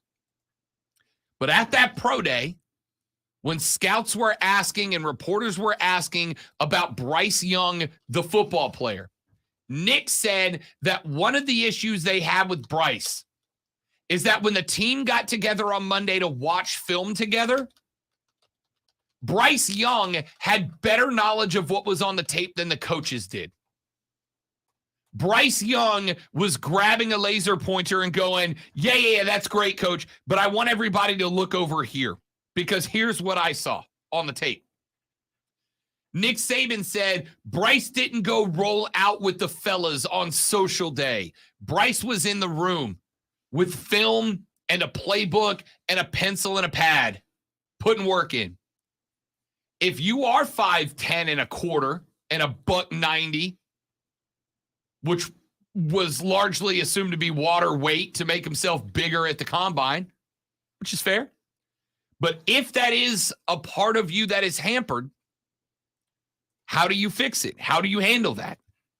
You have to make yourself better by knowing the game intimately. So by all this knowledge that he supposedly has, that led to them winning the national championship and winning, every game, right? Is a win on one player in the 22-man game of football? According to everybody, it is on the quarterback. Yes. It is largely on the quarterback. I will not disagree. Let's also not pretend like Alabama wasn't sitting there on selection day without a very good chance of getting in. So they were right there on the verge. By the way, right there on the verge, playing out of the SEC West, a very good conference, a very good division, and were a couple of points away from getting in. No doubt about it. Bryce Young couldn't beat Georgia. What's he going to do in the NFL? Neither could CJ Stroud. Not the best argument. No. Actually, CJ Stroud did beat Georgia. The kicker just decided to take it away from him. The point here remains that Bryce Young's a better pure QB. Just throwing the football from the pocket. I know I have bias. I get I have, and I'm not going to be the guy, I'm not picking one team or the other. We're about everybody here. No, I have bias. I'm not going to act like I don't. Yes, I'm an Ohio State Buckeyes fan, so I'm going to lean more towards CJ Stroud, but things are not as even as you're making them out to be, or they're not as one-sided as you're making it out to be. I don't believe Bryce Young's a better quarterback than CJ Stroud. I just don't. You haven't convinced me otherwise, and you're usually pretty good at that. But I think that they're so close that you can't. I don't think that you can convince the people who are on the CJ Stroud side to jump over to Bryce Young just by saying that he's prepared. Wow. I'm not, good for you. No. Good for you. You can read film. I mean, I'm awesome. I am not saying it is just because Bryce is more prepared.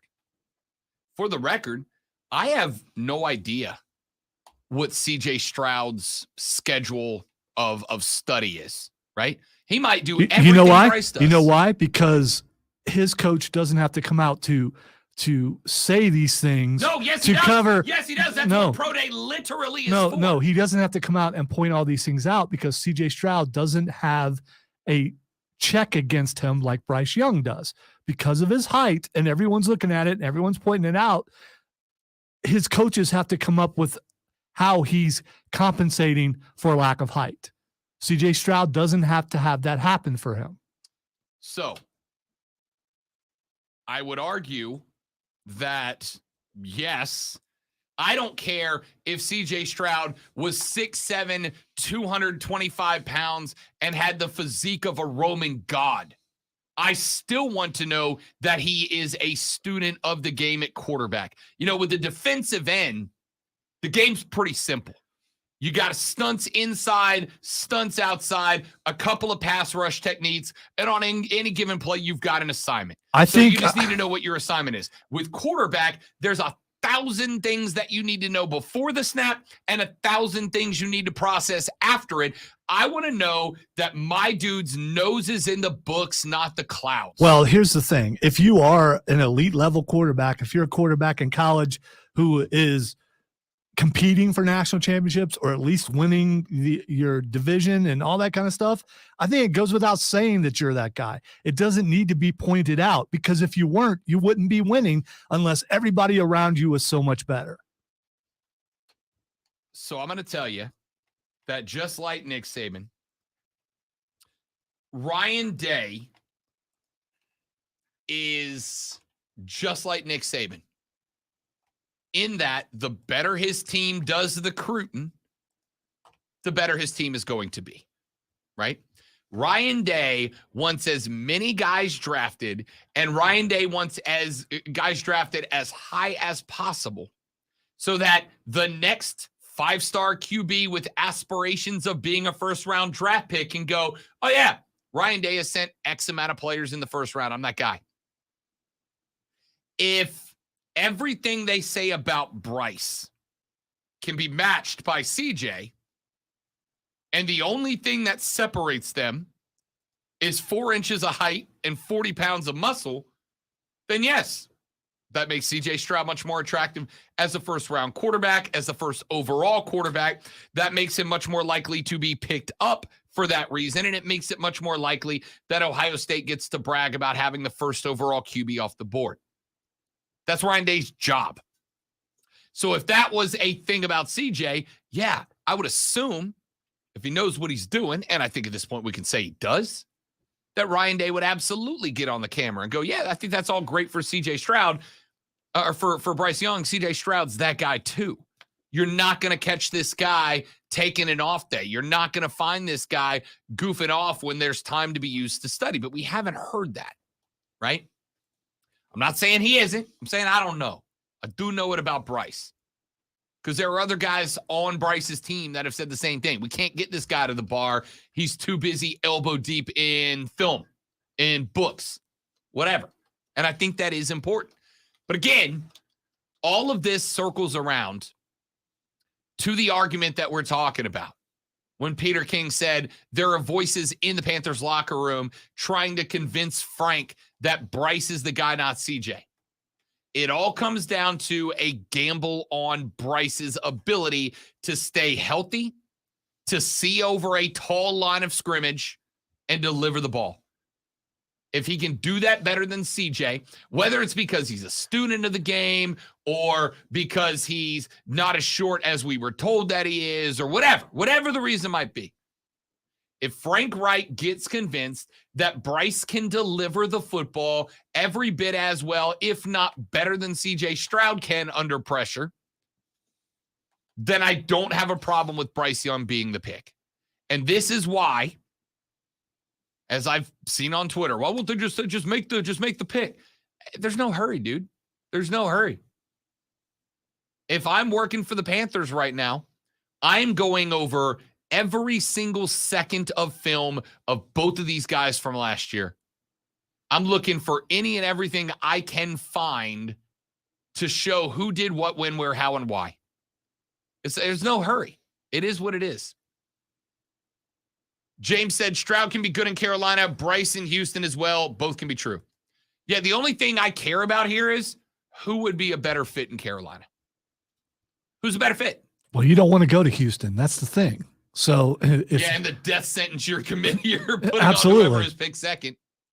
So if you're one of those two guys, you would love to be reassured right now that you're going to Carolina and not Houston. Yeah. Texas says, Alonzo, I didn't know the kicker wasn't a member of the team. Talk to football players. Sometimes they are, sometimes they aren't. Somewhere Pat McAfee is stewing right now. After a big WrestleMania win, by the way. I wish he was sweating me. That would be awesome. He would know I exist. Yes. A great WrestleMania. One of the biggest surprises of the entire thing. That was phenomenal, too. Yes. I want anybody to love me the way Michael Cole loves Pat McAfee. All right? I just do. All right, let's take a break. We'll come back. We'll wrap up hour number 2 of the show. What are your thoughts? If Carolina goes Bryce Young over CJ Stroud, what's your reaction, Panther fans? Looking for you. Back after this. I'm Rob. He's Lonzo. This is the Fan Upstate.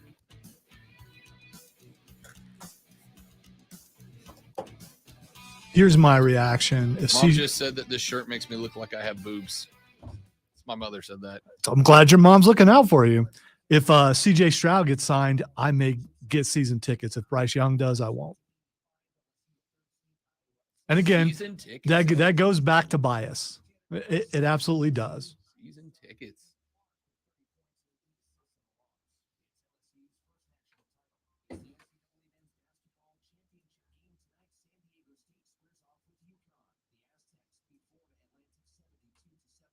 No, you should probably mention more often that we are actually playing that game tonight. Good call. Good call. Good call. Good call. Good call. Good call.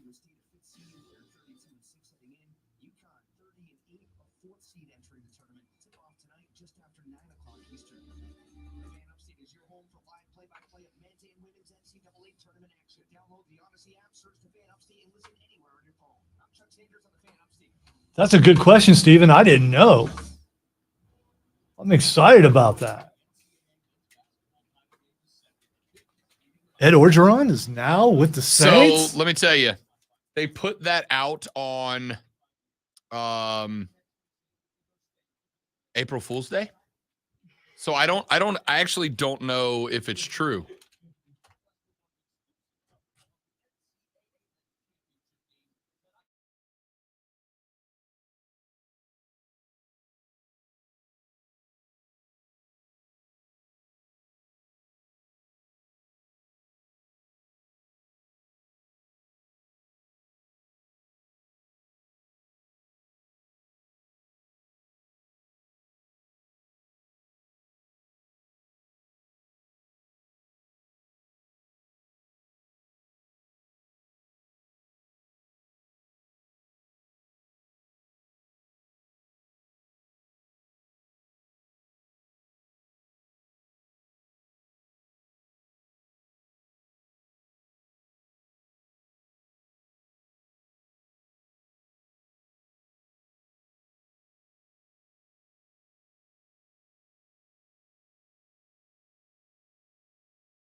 Big idea.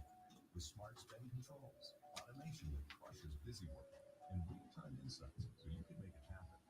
In other words, Ramp completely reimagined finance to make it work for your business. Kobe. Set up, issue corporate cards, and start making payments in less than 15 minutes. See how Ramp does finance. Join today and get $250 just for signing up. Just go to ramp.com/offer.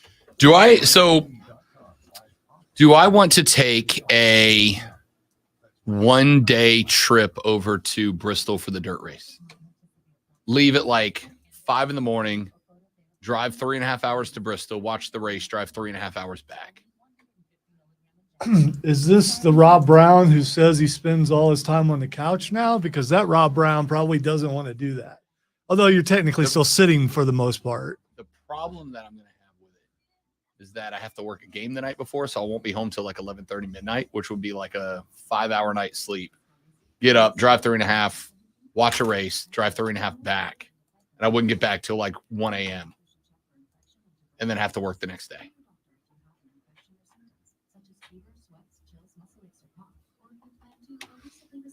By the way, in case you guys were wondering, the Slim Jim wrapper is still in there.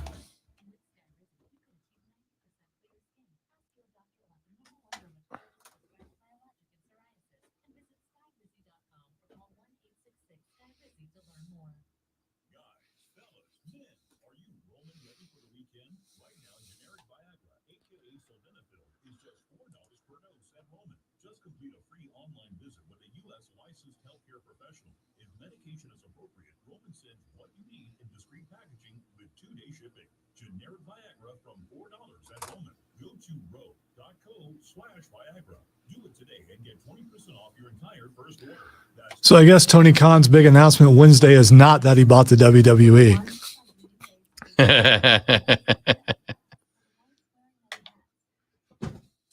No, but what if you bought Endeavor?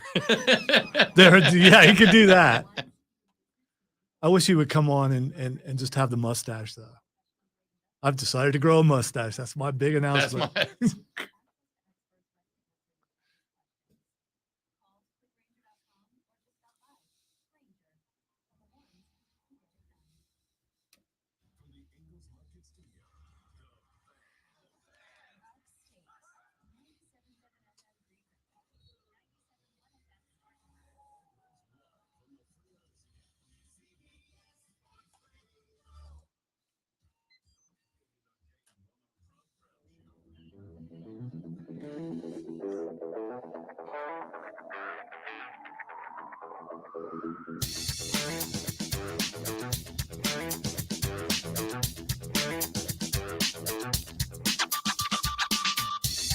The Rob Brown Show rolls on. It is the Fan Upstate. Quick note for you Atlanta Braves fans. Max Fried, after the hamstring discomfort on opening day, will now move to the 15-day IL. Brian Snicker said Fried will go on the IL, but the team has not determined when the move will be made. He strained his left hamstring running to cover first during last Thursday's opening day start against the Nats.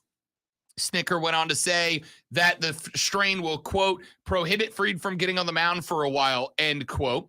The Braves are currently carrying 9 relievers, which means we could end up seeing a bullpen game or two that was unscheduled for Atlanta over the next 2 or 3 weeks while they wait for Max Fried to get back, which means they could wait a couple more days to put Fried on the injured list to buy him a little bit more time there. Bryce Elder would be on regular rest if the Braves choose to start him Wednesday, which would have been Max Fried's next start. And unfortunately, that is going to be against another NL contender in St. Louis. At the same time, Mike Soroka has been optioned to Triple-A Gwinnett, continuing a streak of disappointment. Was really hoping Soroka would be a mainstay in that rotation for Atlanta this year. His bid for the 5th spot in the rotation ended when he came to spring training with a right hamstring strain.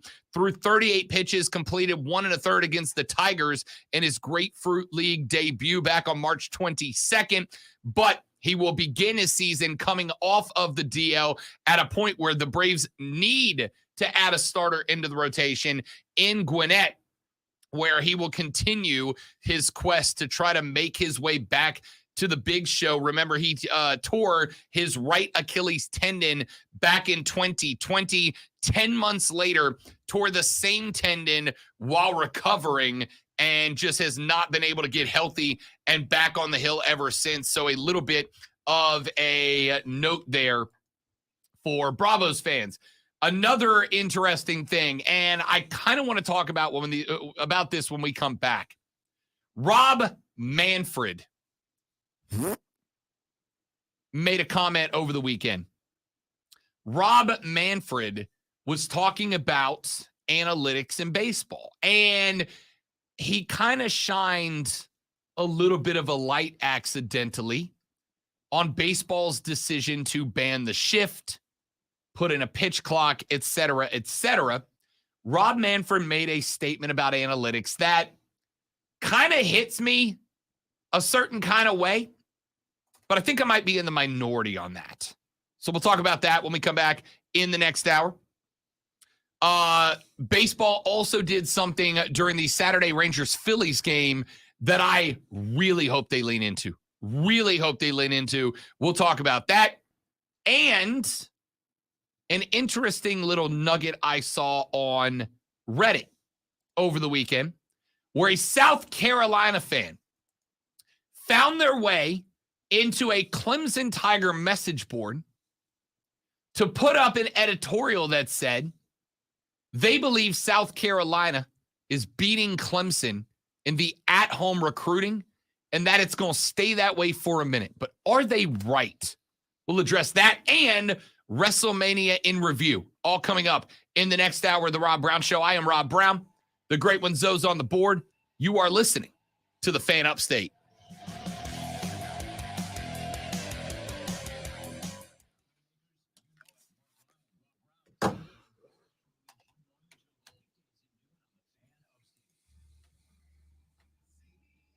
Sports Radio.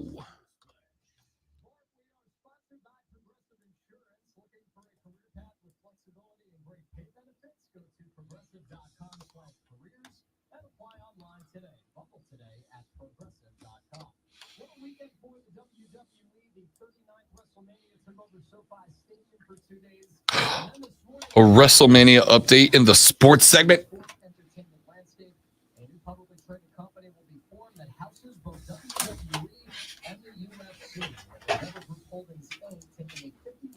Controlling interest in this new company. Existing WWE shareholders will hold a 49% stake, and the total value is estimated to be $21.4 billion. Last night, the Knicks clinched their second playoff berth in 2 years under Tom Thibodeau as they took care of the Wizards 118-109. The Raptors and Nets also won, giving Toronto a play-in berth. And on Sunday Night Baseball, the Rangers put the Phillies 2-1. They swept that weekend series against the defending NL champs. Tonight, UConn goes into the national championship against San Diego State as 7-point favorites. The Huskies are gunning for their 5th crown and the first since 2014. I'm Greg Kassouf. Hey, it's DA. Be sure to listen to CBS Sports Radio at home. Ask Alexa to play CBS Sports Radio. If you own a small business, you know the value of time. GetRefunds.com does too. That's why they've made it easy, no matter how busy you are, to apply for the Employee Retention Credit, or ERC. Go to GetRefunds.com to get started, and in less than 8 minutes, see if your business qualifies for ERC assistance. Your business may be eligible for a payroll tax refund of up to $26,000 per employee kept on payroll during COVID-19. GetRefunds.com has already helped clients. Oh, Coach O, down, Coach O, daggum, go Saints. Who that? Go Chargers, Coach O, go Tigers. You got to throw a go Tigers on it, Dan. Go Tigers. Love some Coach O. You know I love some Coach O. Everybody loves Coach O. That daggone Coach O. It was wrong. That is true, Trey. If I watch from the couch, I do get to enjoy the bourbon a bit more.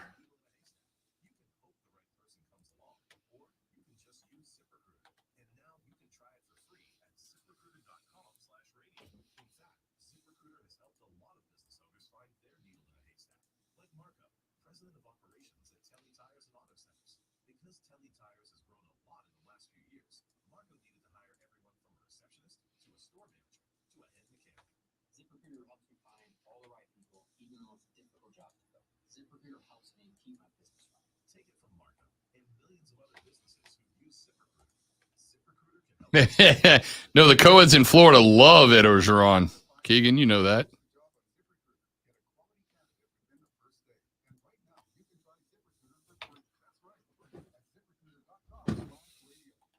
Probably a little too much for old Ed O's good.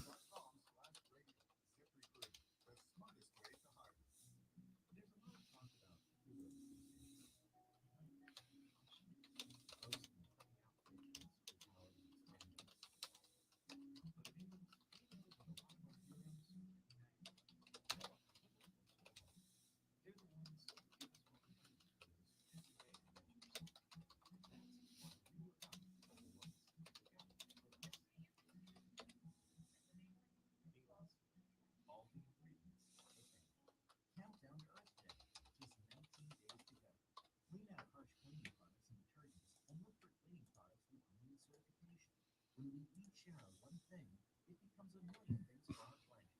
What's your one thing? Parents, are you tired of helping put your kids' shoes on? They're squirming, watching cartoons, anything but helping. Luckily, it's Skechers to the rescue. QC in the first break. Thank you, sir. Footwear you can just get your kids to step into, and their shoes are on. You don't need to bend over. You don't need to sit on the floor and try to wrangle them on. Actually, you don't even have to touch them. With Skechers slip-ins, they just step in and go. Plus, they're so easy, they could be the first shoes your kids can put on by themselves. And Skechers slip-ins are great for older kids too. They're quick, easy, and fun. The secret is a unique comfort pillow in the heel that helps your child's foot slide securely into place and cradle it in comfort. Plus, they're available in all types of Skechers styles. I am And most are bought a new pair of orthopedic slip-ins old. That was a big thing for me this weekend. Yeah, I still can't afford shoes. So I have to wait a little bit longer. Then next check, Comic-Con's coming. I could afford shoes, but I'm But gonna Comic-Con's choose coming. to save money for Comic-Con. I respect that.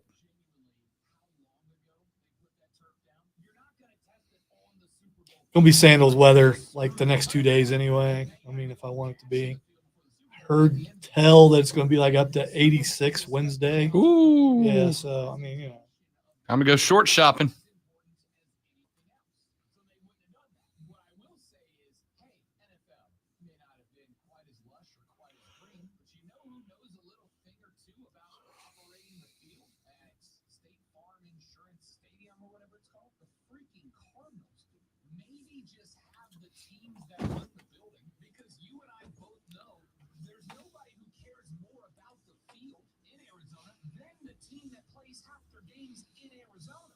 Same break show, new time. Now 9 to noon, only on the Fan.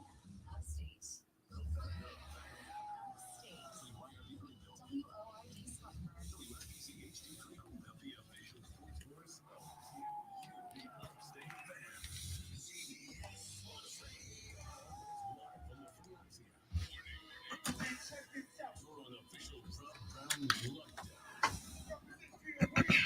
Yeah.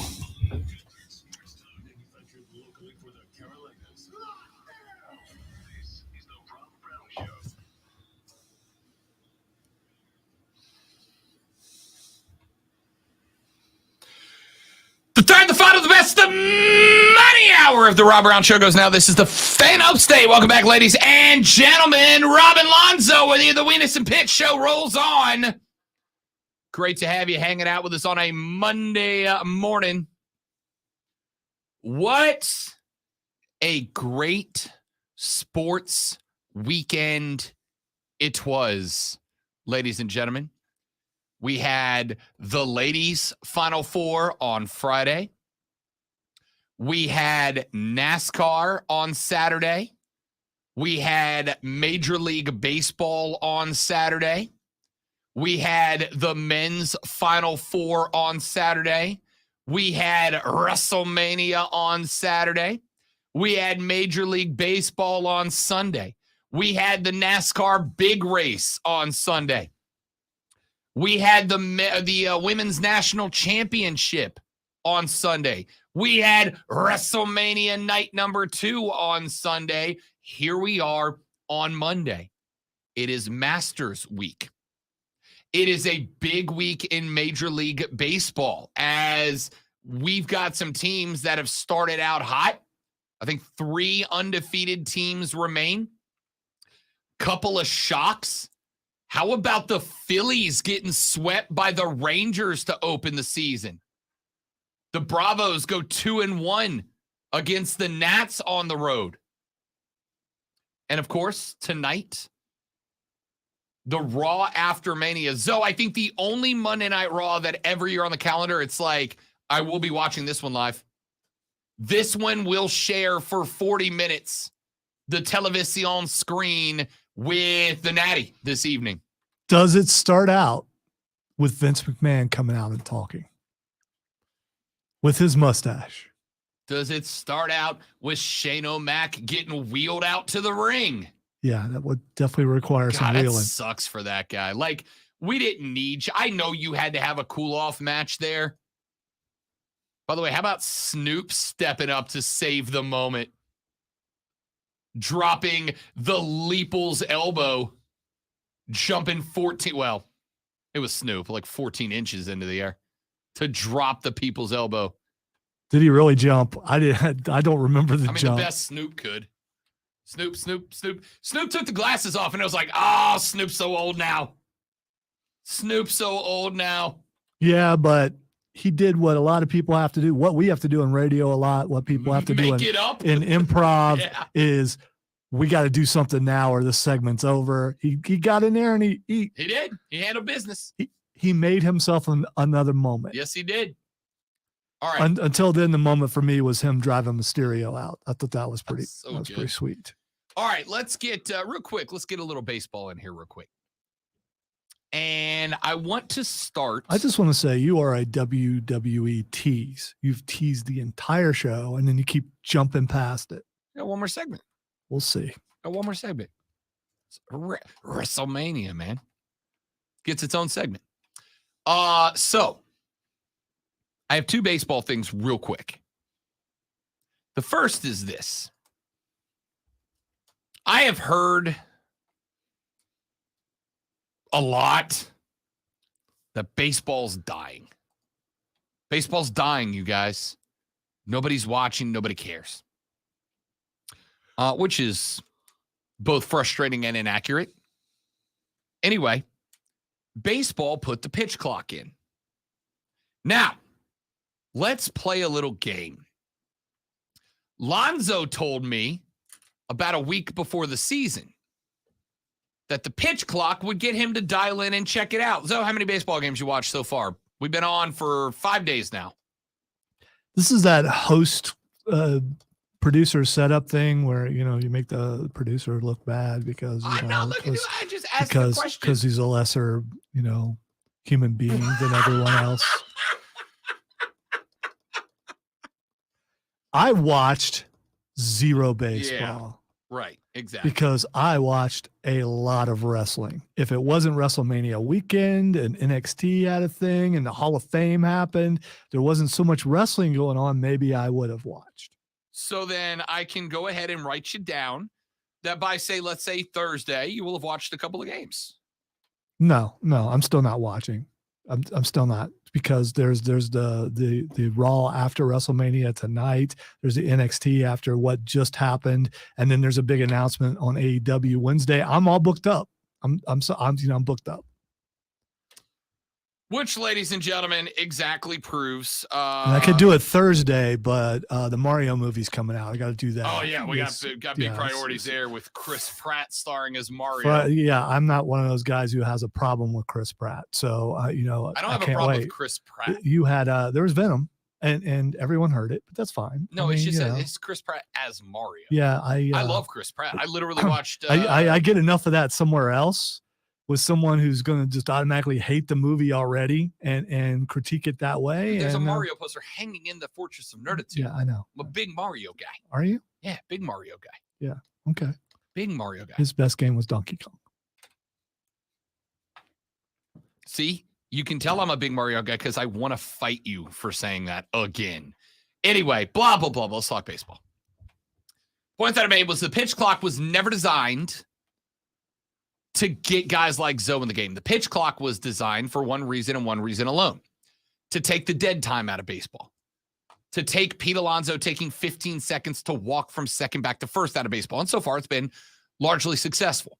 In fact, I've seen very few complaints about the pitch clock so far in this Major League Baseball season. But Rob Manfred said something that I found very, very interesting over the weekend that kind of left me scratching my head a little bit.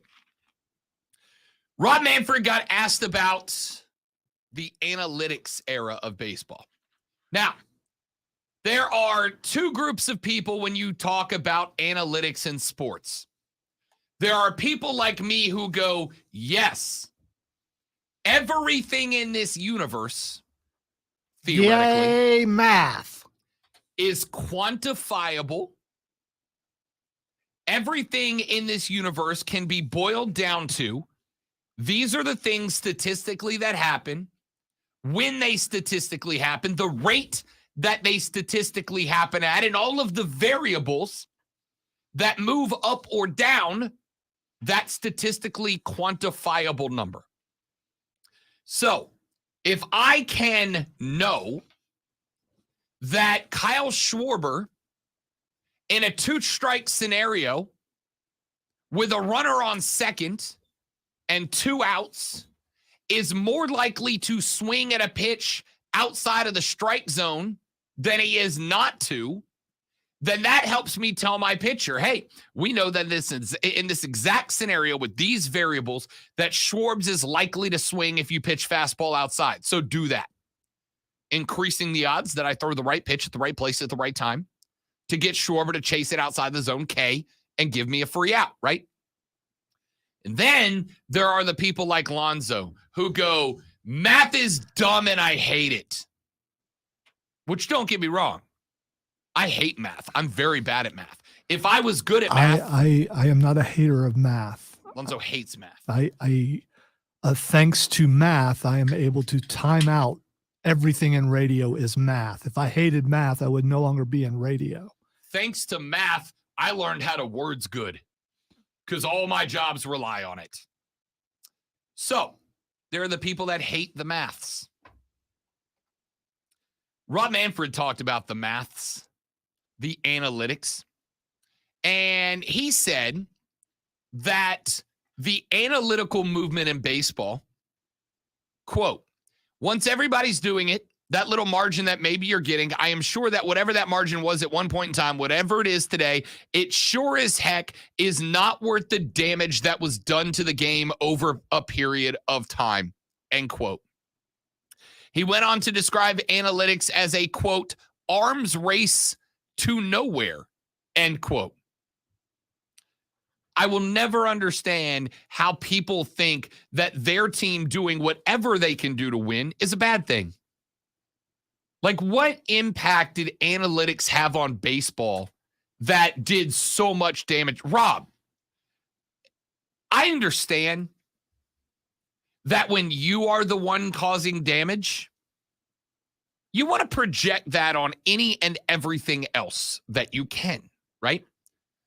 The damage done to baseball has been done by Rob Manfred, has been done by the commish, has been done by the owners, not by a bunch of nerds with computers analyzing every pitch and what direction the wind was blowing at that minute. Nerds get blamed for everything. It is very rarely the nerd's fault. Nerds just want to sit in their computer and punch in a bunch of numbers and come up with some formulas to try to figure out what makes the world better. And it's always dudes like Rob Manfred who gets paid more every year to do more damage every year, who goes, oh, no, it's not me. Blame the nerds. Blame the dorks in the mom's basement with the computer. Yeah, it's not on you, dude. It's not on them. It's on you, my guy. I love the guy who has done tremendous amounts of damage to the rep of the league over the year going, no, you know what the real problem is? Long division. That's the problem. If there wasn't so many of those stupid numbers, you know, there's some guy sitting in his mom's basement right now trying to find the K variable within the game of 2 relievers alternate. Rob, the dorks didn't do anything, my dude. They have one job. Hey, figure out how to help us win. You ever looked at an NFL bench, Lonzo, and about halfway through the game, they put the camera on the sideline, and there's old Patrick with his tablet and his pen, and he's drawn stuff out on the screen to the coaches. And then the coaches go over to Andy, and they're like, Andy, Patrick just said that when Vontez Skeldon cuts to the outside 99% of the time, the cornerback turns his hips and goes right. So if we run a route and then run an inside route that goes over the top of him, we got to play there. Do you know what that is, ladies and gentlemen? That's analytics. You're just showing off your thing there. That's what you're doing. I can draw. I was going to ask you what you were actually drawing on the screen while you were doing that. Nothing that time, but like, look, you'd be like, I wanted to see all there's the my X, there's my cornerback. Scalding goes on the out route. Quarterback tries to jump under. So if you bring the running back on a real route underneath him, you run the double out right there. Now the cornerback is trapped in between two receivers, steps up, go deep, steps back, go shallow. Look at that. And then, Lonzo, when I'm done, bang, I just erase it. Nobody getting my game plan. That's analytics, baby. We use numbers and tech to science our way to dubs. But Rob Manfred's like, it's not me. It's not me and my failures to negotiate. It's not me and my failures to make the fan experience better. It's not me and my failures that have led to a lockout. It's not me and my failures of generating better television contracts. What do you think is worse for baseball? The fact that they signed on with an entertainment group that 2 years later would go bankrupt, leaving about half of Major League Baseball teams without local coverage of their games. Or the fact that Brian down in accounting in New York had the stones on him to look at which pitches were most likely to get thrown by Chris Sale in a 2-out 8th inning situation. Which one of those is worse for baseball? The fact that I, as a Braves fan, can't watch the Braves play in my own freaking market because of the way that MLB structured television, or the fact that Brian Snicker has a dork with a pocket protector going, 73% he throws a slider in this situation. Which of those is worse for baseball, Rob? Sorry, Lonzo, I didn't mean to step on whatever you were going to say there. It's I missed my moment. I'm good. Okay. Sometimes it's better to not push the button. Rob,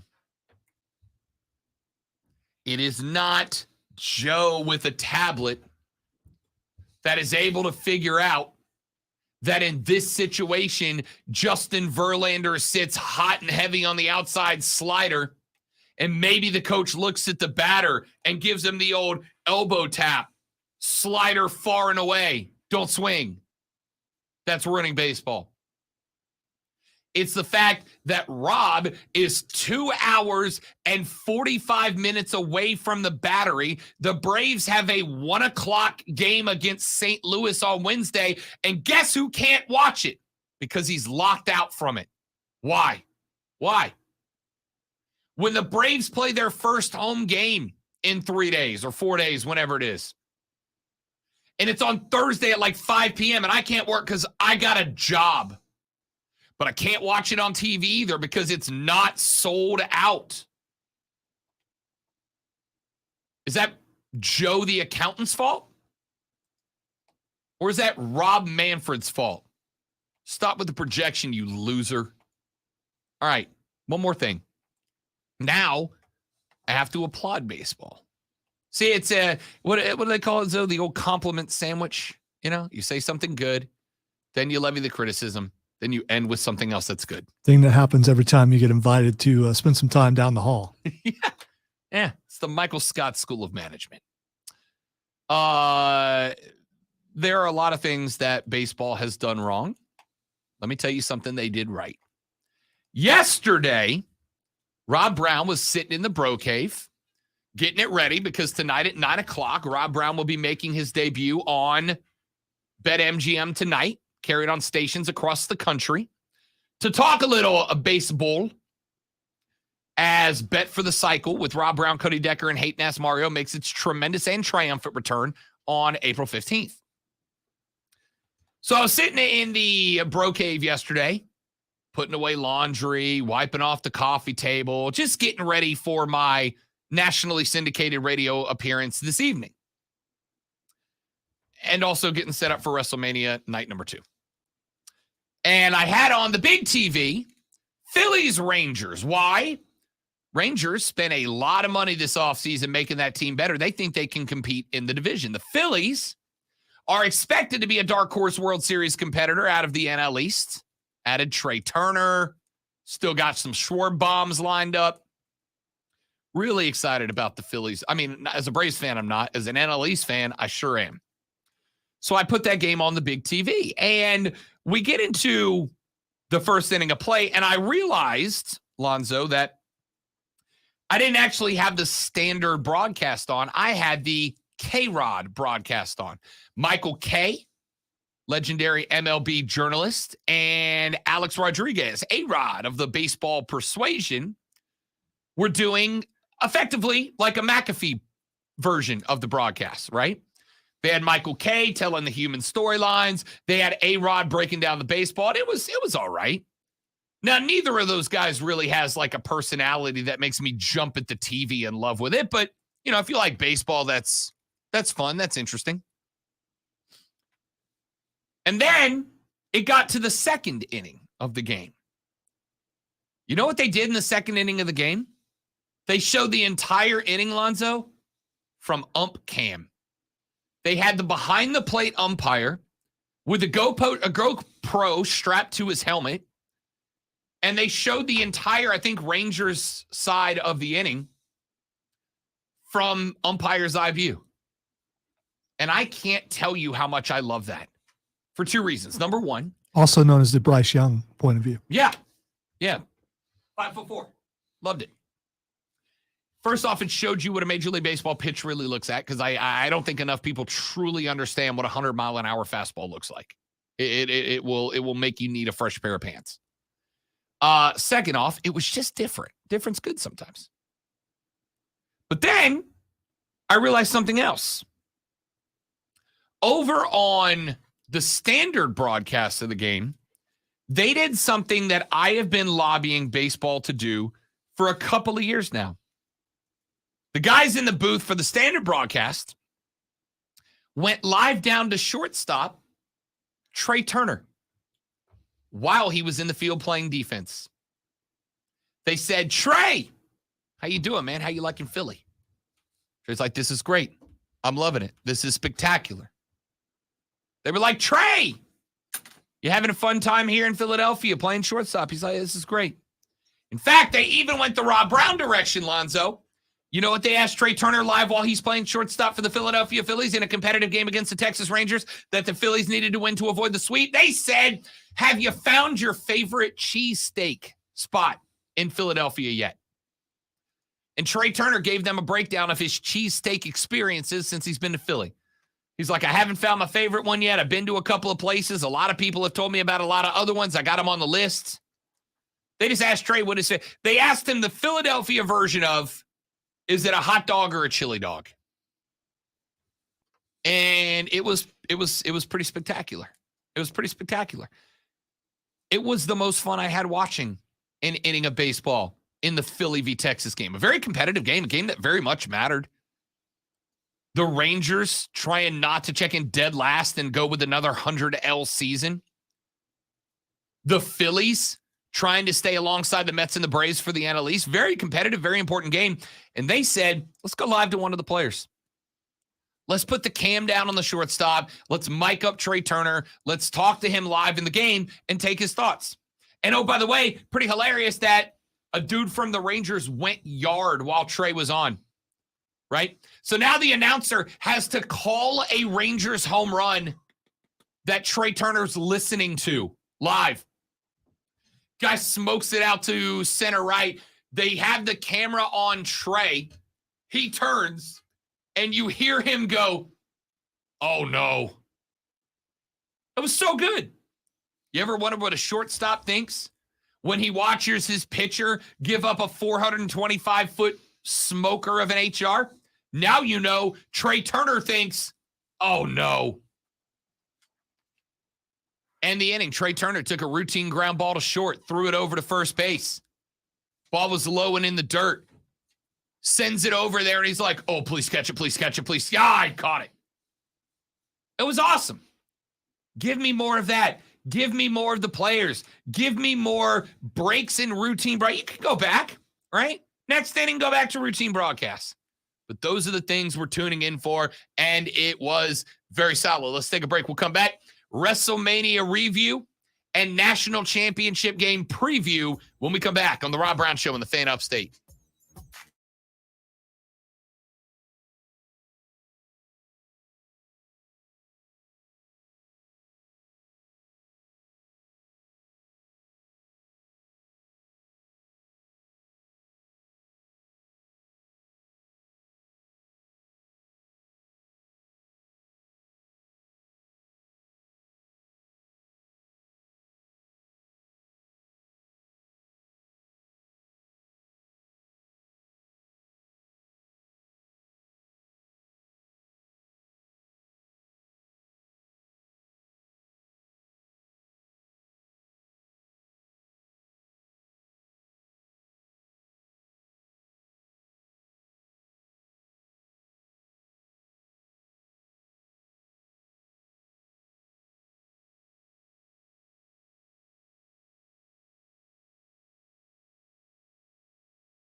All right, dudes and dudettes, we're back. Thanks for being patient. Can you guys get some more power like 98.9? Yeah, we're working on it, John. It's going to require more advertisers realizing what a gym we have here and coming on board, and That's why I'm saying. I need yeah, you guys to making keep spreading the good word. making more money, and then they'll have to do it.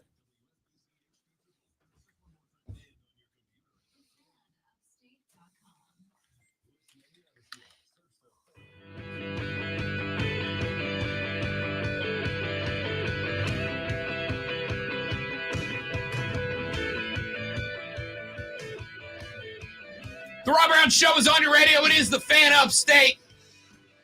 Rob Brown, the great one, Lonzo with you. If you would like to be a part of the show, 844-FAN phone, 844-326-3663. Text us, 71307. But we want you on that Gilstrap Family Dealerships.com phone line, 844-326-3663. Also want to remind you that tonight's national championship basketball game between the mighty Aztecs of San Diego State and the Huskies of UConn can be heard right here live and only on the Fan Upstate, ladies and gentlemen. So if you are one of the more unfortunate members of the Rob Brown Show Armada that have to be out and about and working and doing the late night shift, then we got you covered. You can listen to the Natty right here on the Big Stick. All right. Let's take a quick look up and down the Wrestlemania card, if we should. Let's start with this one. So I don't think this is a hot take to anybody. Saturday night was really good. Saturday night was very clearly the better of the two nights of WrestleMania. And that's not an insult to Sunday night. I think Sunday night was more of a traditional wrestling night. You got a lot of old school feel to it. Saturday was good, and a large chunk of the reason why your friend Charlotte and Rhea Ripley tore the damn roof off of SoFi. It was a great match, and the fact that Charlotte just sat outside the ring and smiled afterwards. She sent out a bunch of tweets towards Rhea and everything, and we'll see if Rhea can handle being champ this time. First time she could not handle it, but being part of the Judgment Day helps. And here's how, looking at Saturday's WrestleMania compared to Sunday's WrestleMania, Saturday's WrestleMania was a Triple H WrestleMania. Sunday's was a Vince McMahon WrestleMania. I disagree with you so much. I think and I had this conversation with a buddy of mine I was watching WrestleMania with last night who had the same thing. And I said, is it easier to say that because you didn't get your way on Sunday? I cannot tell you how many fans I have hit with, did you really not enjoy it? Or are you just upset you didn't get your way? All I can say is my son and I were watching, staying up later than what we normally do. The ending happened. And we both kind of looked at each other. It was like, should have went to bed. Didn't get your way. No, and you got yours. That's why you're gloating. I got my way. That's why you're gloating. You hate the Cody Rhodes thing, and you've talked about how you dislike what they did with Cody. You think it killed Sammy's momentum, and I get all that. So my first thought was, when I saw Solo come back in, I was like, okay, this is over. But the other thing was I'm disappointed. Rob is elated now. He probably won't sleep for an hour because he's so excited because he got his way. Here's the thing. I feel like you have latched on to this Rob hates Cody thing. And that ain't it. That ain't it now. That was never it.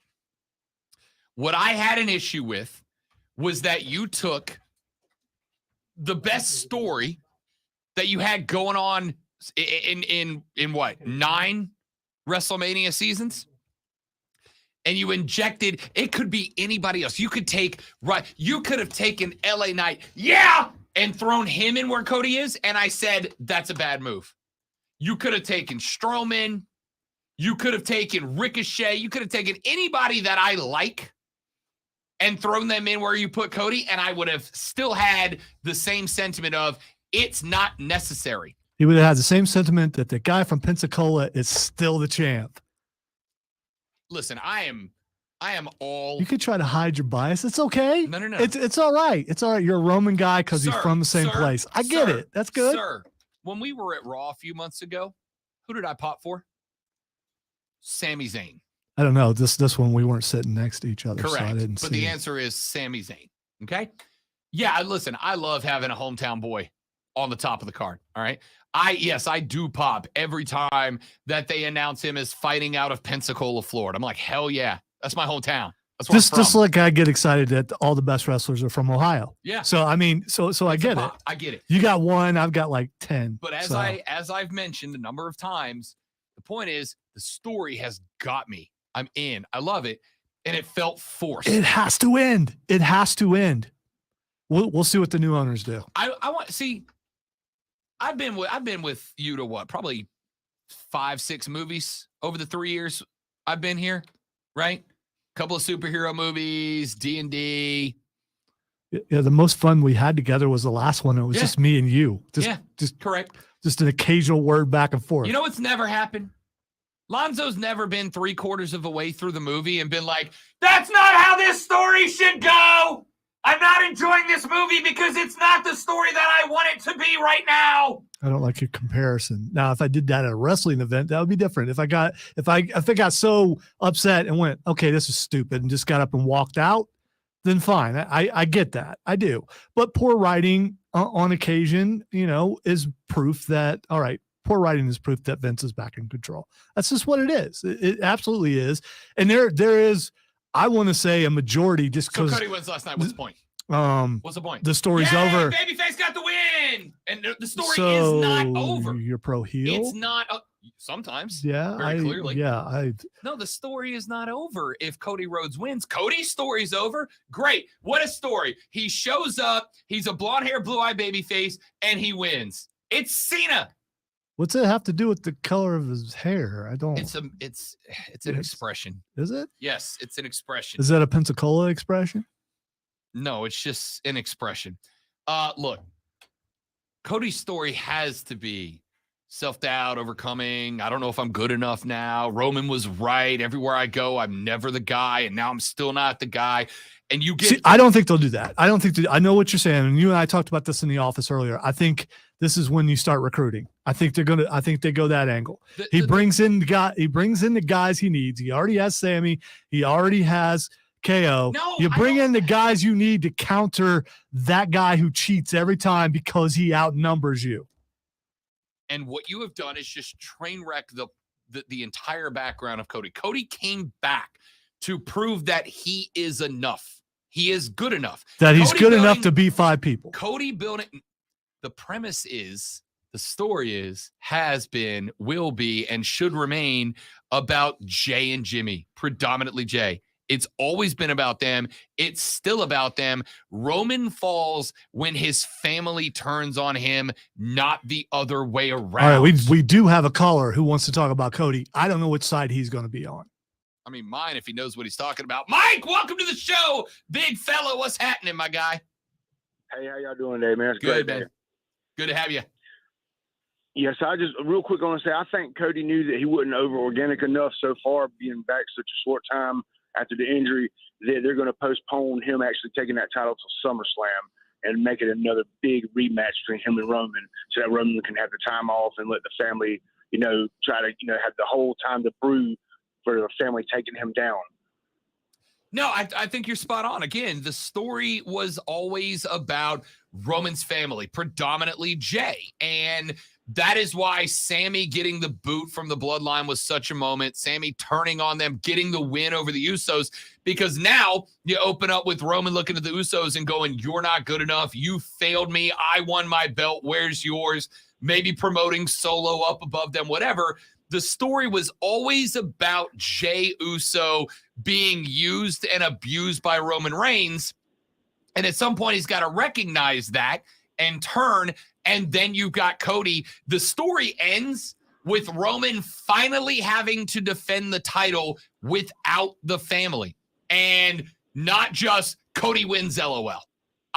Cody's going to win. There's no doubt about that. But the story is Roman having to do it without his family and learning it's been them all along. And that's why it is focused on the Usos, not Roman Reigns, and certainly not Cody. And we'll find out tonight with the Usos losing their titles. Surely Roman's going to be very upset over that. So I'm excited to see what's going to happen tonight. Appreciate the call, Mike. Thank you very much for checking in, big dog. Good to have you.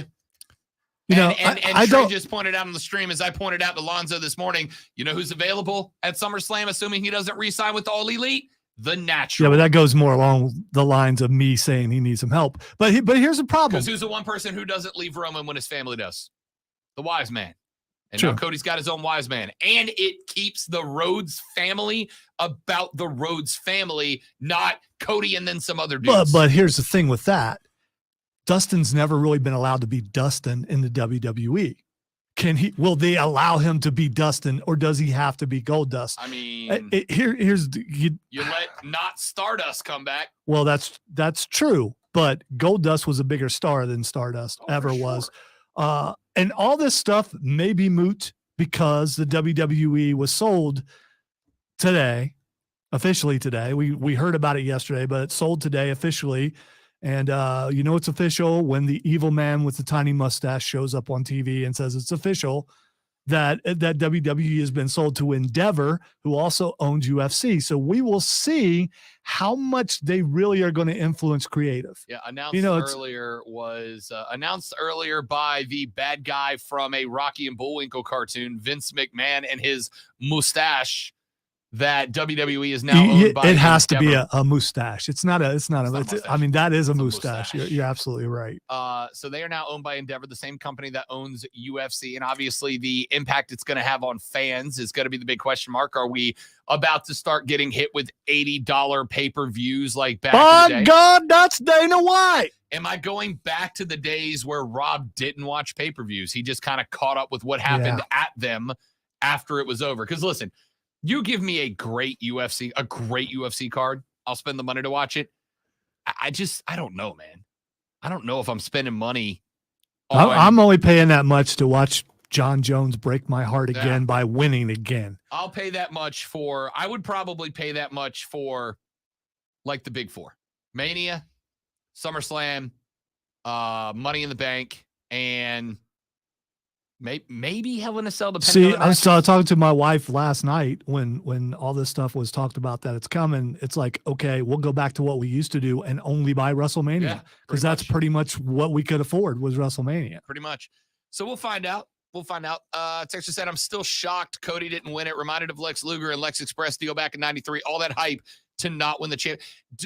Guys, I'm trying to say this as respectfully as I can. I swear some wrestling fans don't understand that stories don't end when you want them to. They end when they're done, right? If you read a book and you get 3/4 of the way through the book and then the character makes a decision you don't like, do you close the book? Be like, screw this book, I'm out? All right. This is the first analogy that you actually made that I think is apt. The other ones, not so much, but with a book, you can actually close it and put it away. It's the same sort of thing as maybe watching a TV series, which is what wrestling is. You're watching a TV series and the writing, like I want to throw out The Flash. The Flash, the first couple seasons was great. Then the writing got really, really bad. I've kind of stuck with it, but there's been a bunch of times when I've said, you know what? I'm a this Game writing, of Thrones fan. You can't hurt me. This writing is so bad. I'm just going to have to move on from it. But if more people are on my side with this, maybe you're wrong. I mean, it could be. Rob could be wrong. Look, it's possible. We'll find out when the ratings over the next couple weeks come out. But you now have more compelling stories to tell. Cody's story of redemption is going to be good. Roman watching his family fall apart at his own behalf because of the fact that he's going to give the Usos some tough love. Sammy and KO not relenting on Roman until it's like, there's so many better stories here. Guys, it is a scripted soap opera. Let it be what it is. That's all right. If you, it's actually 1.5. You didn't catch one earlier. But I have to self-report. If you had to pick one match out of the 2 nights for everyone to watch, which one would it be? Saturday. No, one match. Oh, one match. Not one day. One match. I thought you meant one day. Charlotte Rhea. Honestly, like the Intercontinental Championship was a No, see, blast. that's what I'm going with. I'm going with Sheamus, Drew, and Gunther. But you also know I'm a big fan of pushing women's wrestling, and those two put on maybe the best women's wrestling match I've ever watched. I mean, it was a great match. It was unbelievable. It was the best women's match Maybe ever. of the 2 nights. I don't know about ever, but it was. Who else you put up It, there? it was really good. I don't know. There was probably some that have been better, but I still say the Intercontinental that stole. I mean, it was great that KO and Sammy won. That match not as good to me as because it was so brutal. And by It the way, was ladies and so gentlemen, brutal. The Rob Brown Show bump remains alive. Every wrestler we have had on this show has won their next match. We are 100% with the Rob Brown Show bump. Gunther just the latest on the list. I gotta say, who wants some? You want some? Come over. You want some? Yeah, we'll give you some of that. Come get some. Take a break, come back, wrap up this show. What were your reactions to WrestleMania? We may have to dump our first pod this week. We may just have to do a WrestleMania recap pod. That might have to happen. Back after this on the Rob Brown Show in the Fan Upstate.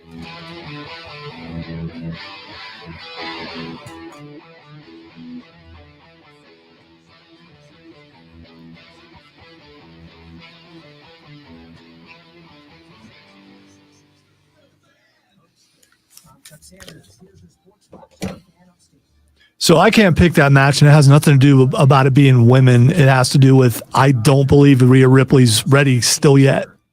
She's more ready now than she was before, but I don't know that she's ready. And who's her foil other than yes. Sometimes you can just let a champ be a champ. I don't know if Rob has to face the Nerf wall yet or not. I haven't tallied it. There's a good shot. There's a good shot. I saw some of his picks. There's a good shot we might finally get what we want. Not a chance. Look at my picks I put on Twitter. I think I went. By the way, I was the like 9-3. picks on Twitter don't matter. It's the picks on the page, which is in the office right now, and I'll look at it I was later. like 9-3 on Twitter, and I think I changed like 2 outcomes. And- So I'm gonna be like 7-5. And whether he's going to the wall or not, no one's going to know till it's time.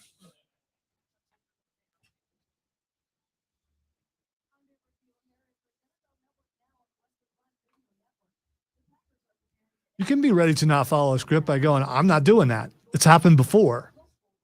There are wrestlers who have a little more pull than others who, when the writers come to them and say, this is going to happen, they're like, yeah, I'll just leave. I mean, it's happened before. On the day of the show, and they've had to reshuffle the show.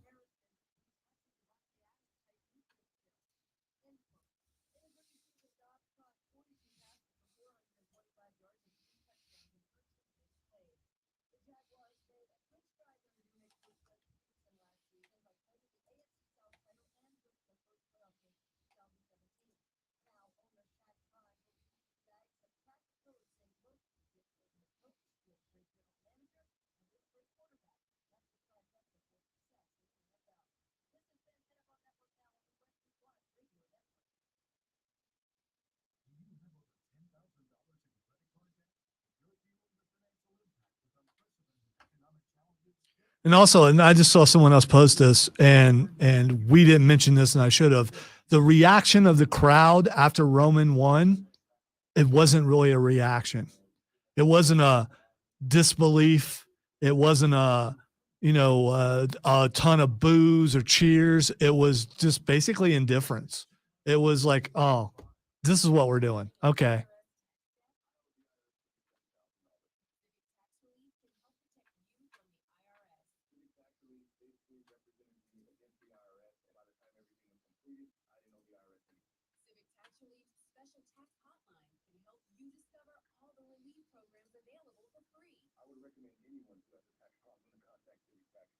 Just call 800-841-0908. 800-841-0908.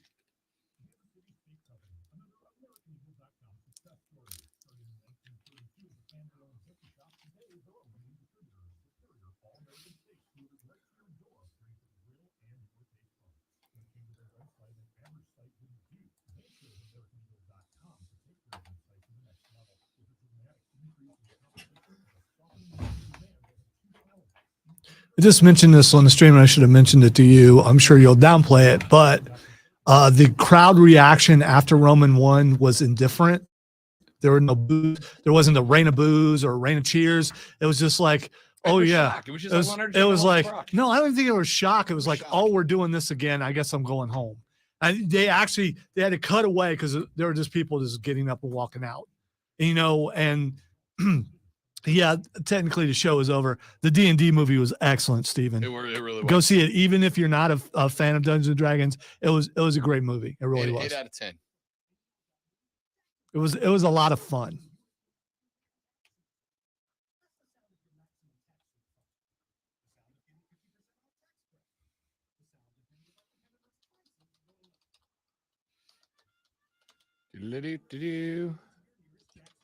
I don't care what you say, autocorrect. WrestleMania is a word.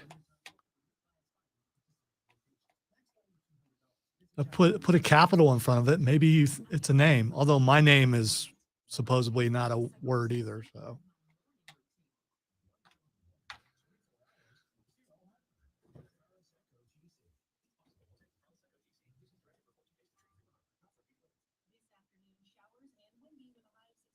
D&D was very, and by the way, those of you who emailed me last week asking for D&D info, I will be sending it to you today.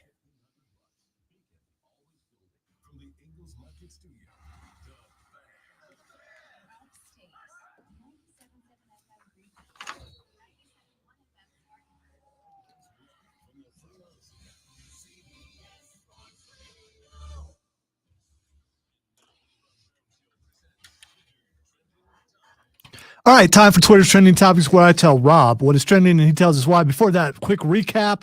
Last time in the restroom, the Slim Jim wrapper is still there. So I just went. It's gone. It's gone? It's gone. Okay. All right. Which means that someone else got frustrated and moved it. The culprit did not have a sudden streak of guilt in his conscience and go, I should go pick up my pea snack wrapper. All right. So even an engineer, either an engineer or a member of management did it. Correct. Because none of us are doing it. None of us were doing it. Yeah, we're not doing Out it. of principle alone.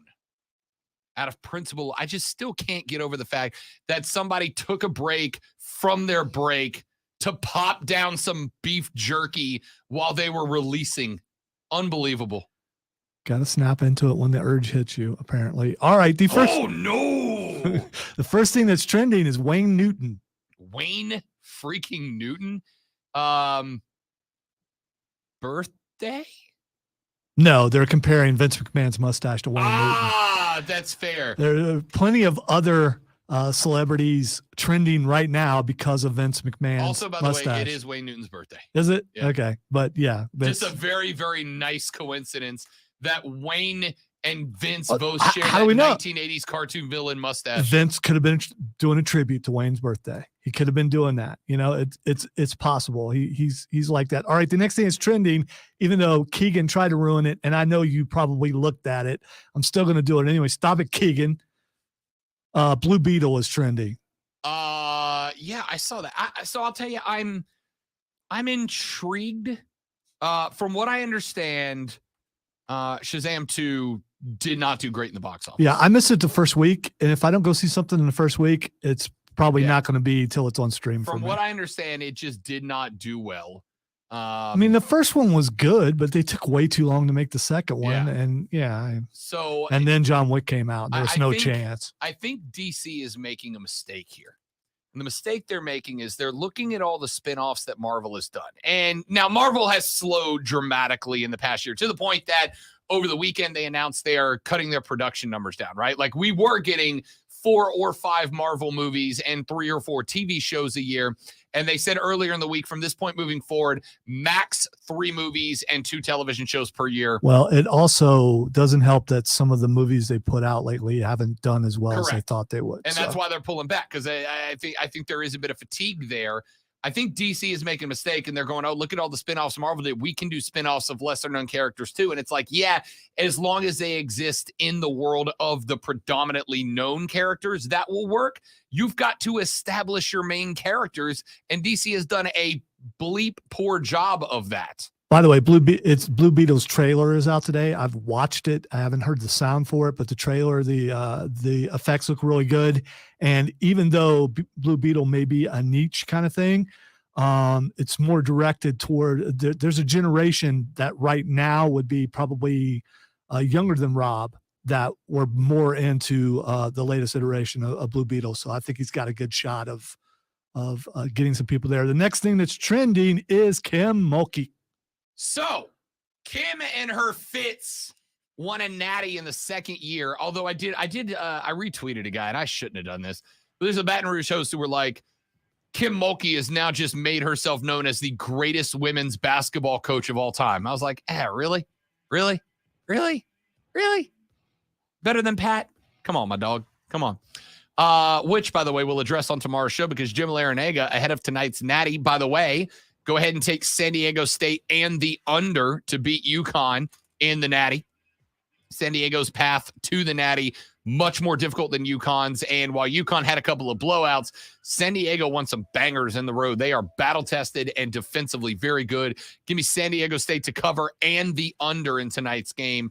Larinaga had some comments after his loss that we're going to address tomorrow. Y'all have a great rest of your day. Don't drink and drive. I'll punch you in the face. Have a lovely Monday. We're back tomorrow to do all over again and better on the Rob Brown Show and the Fan Upstate. Later, brother.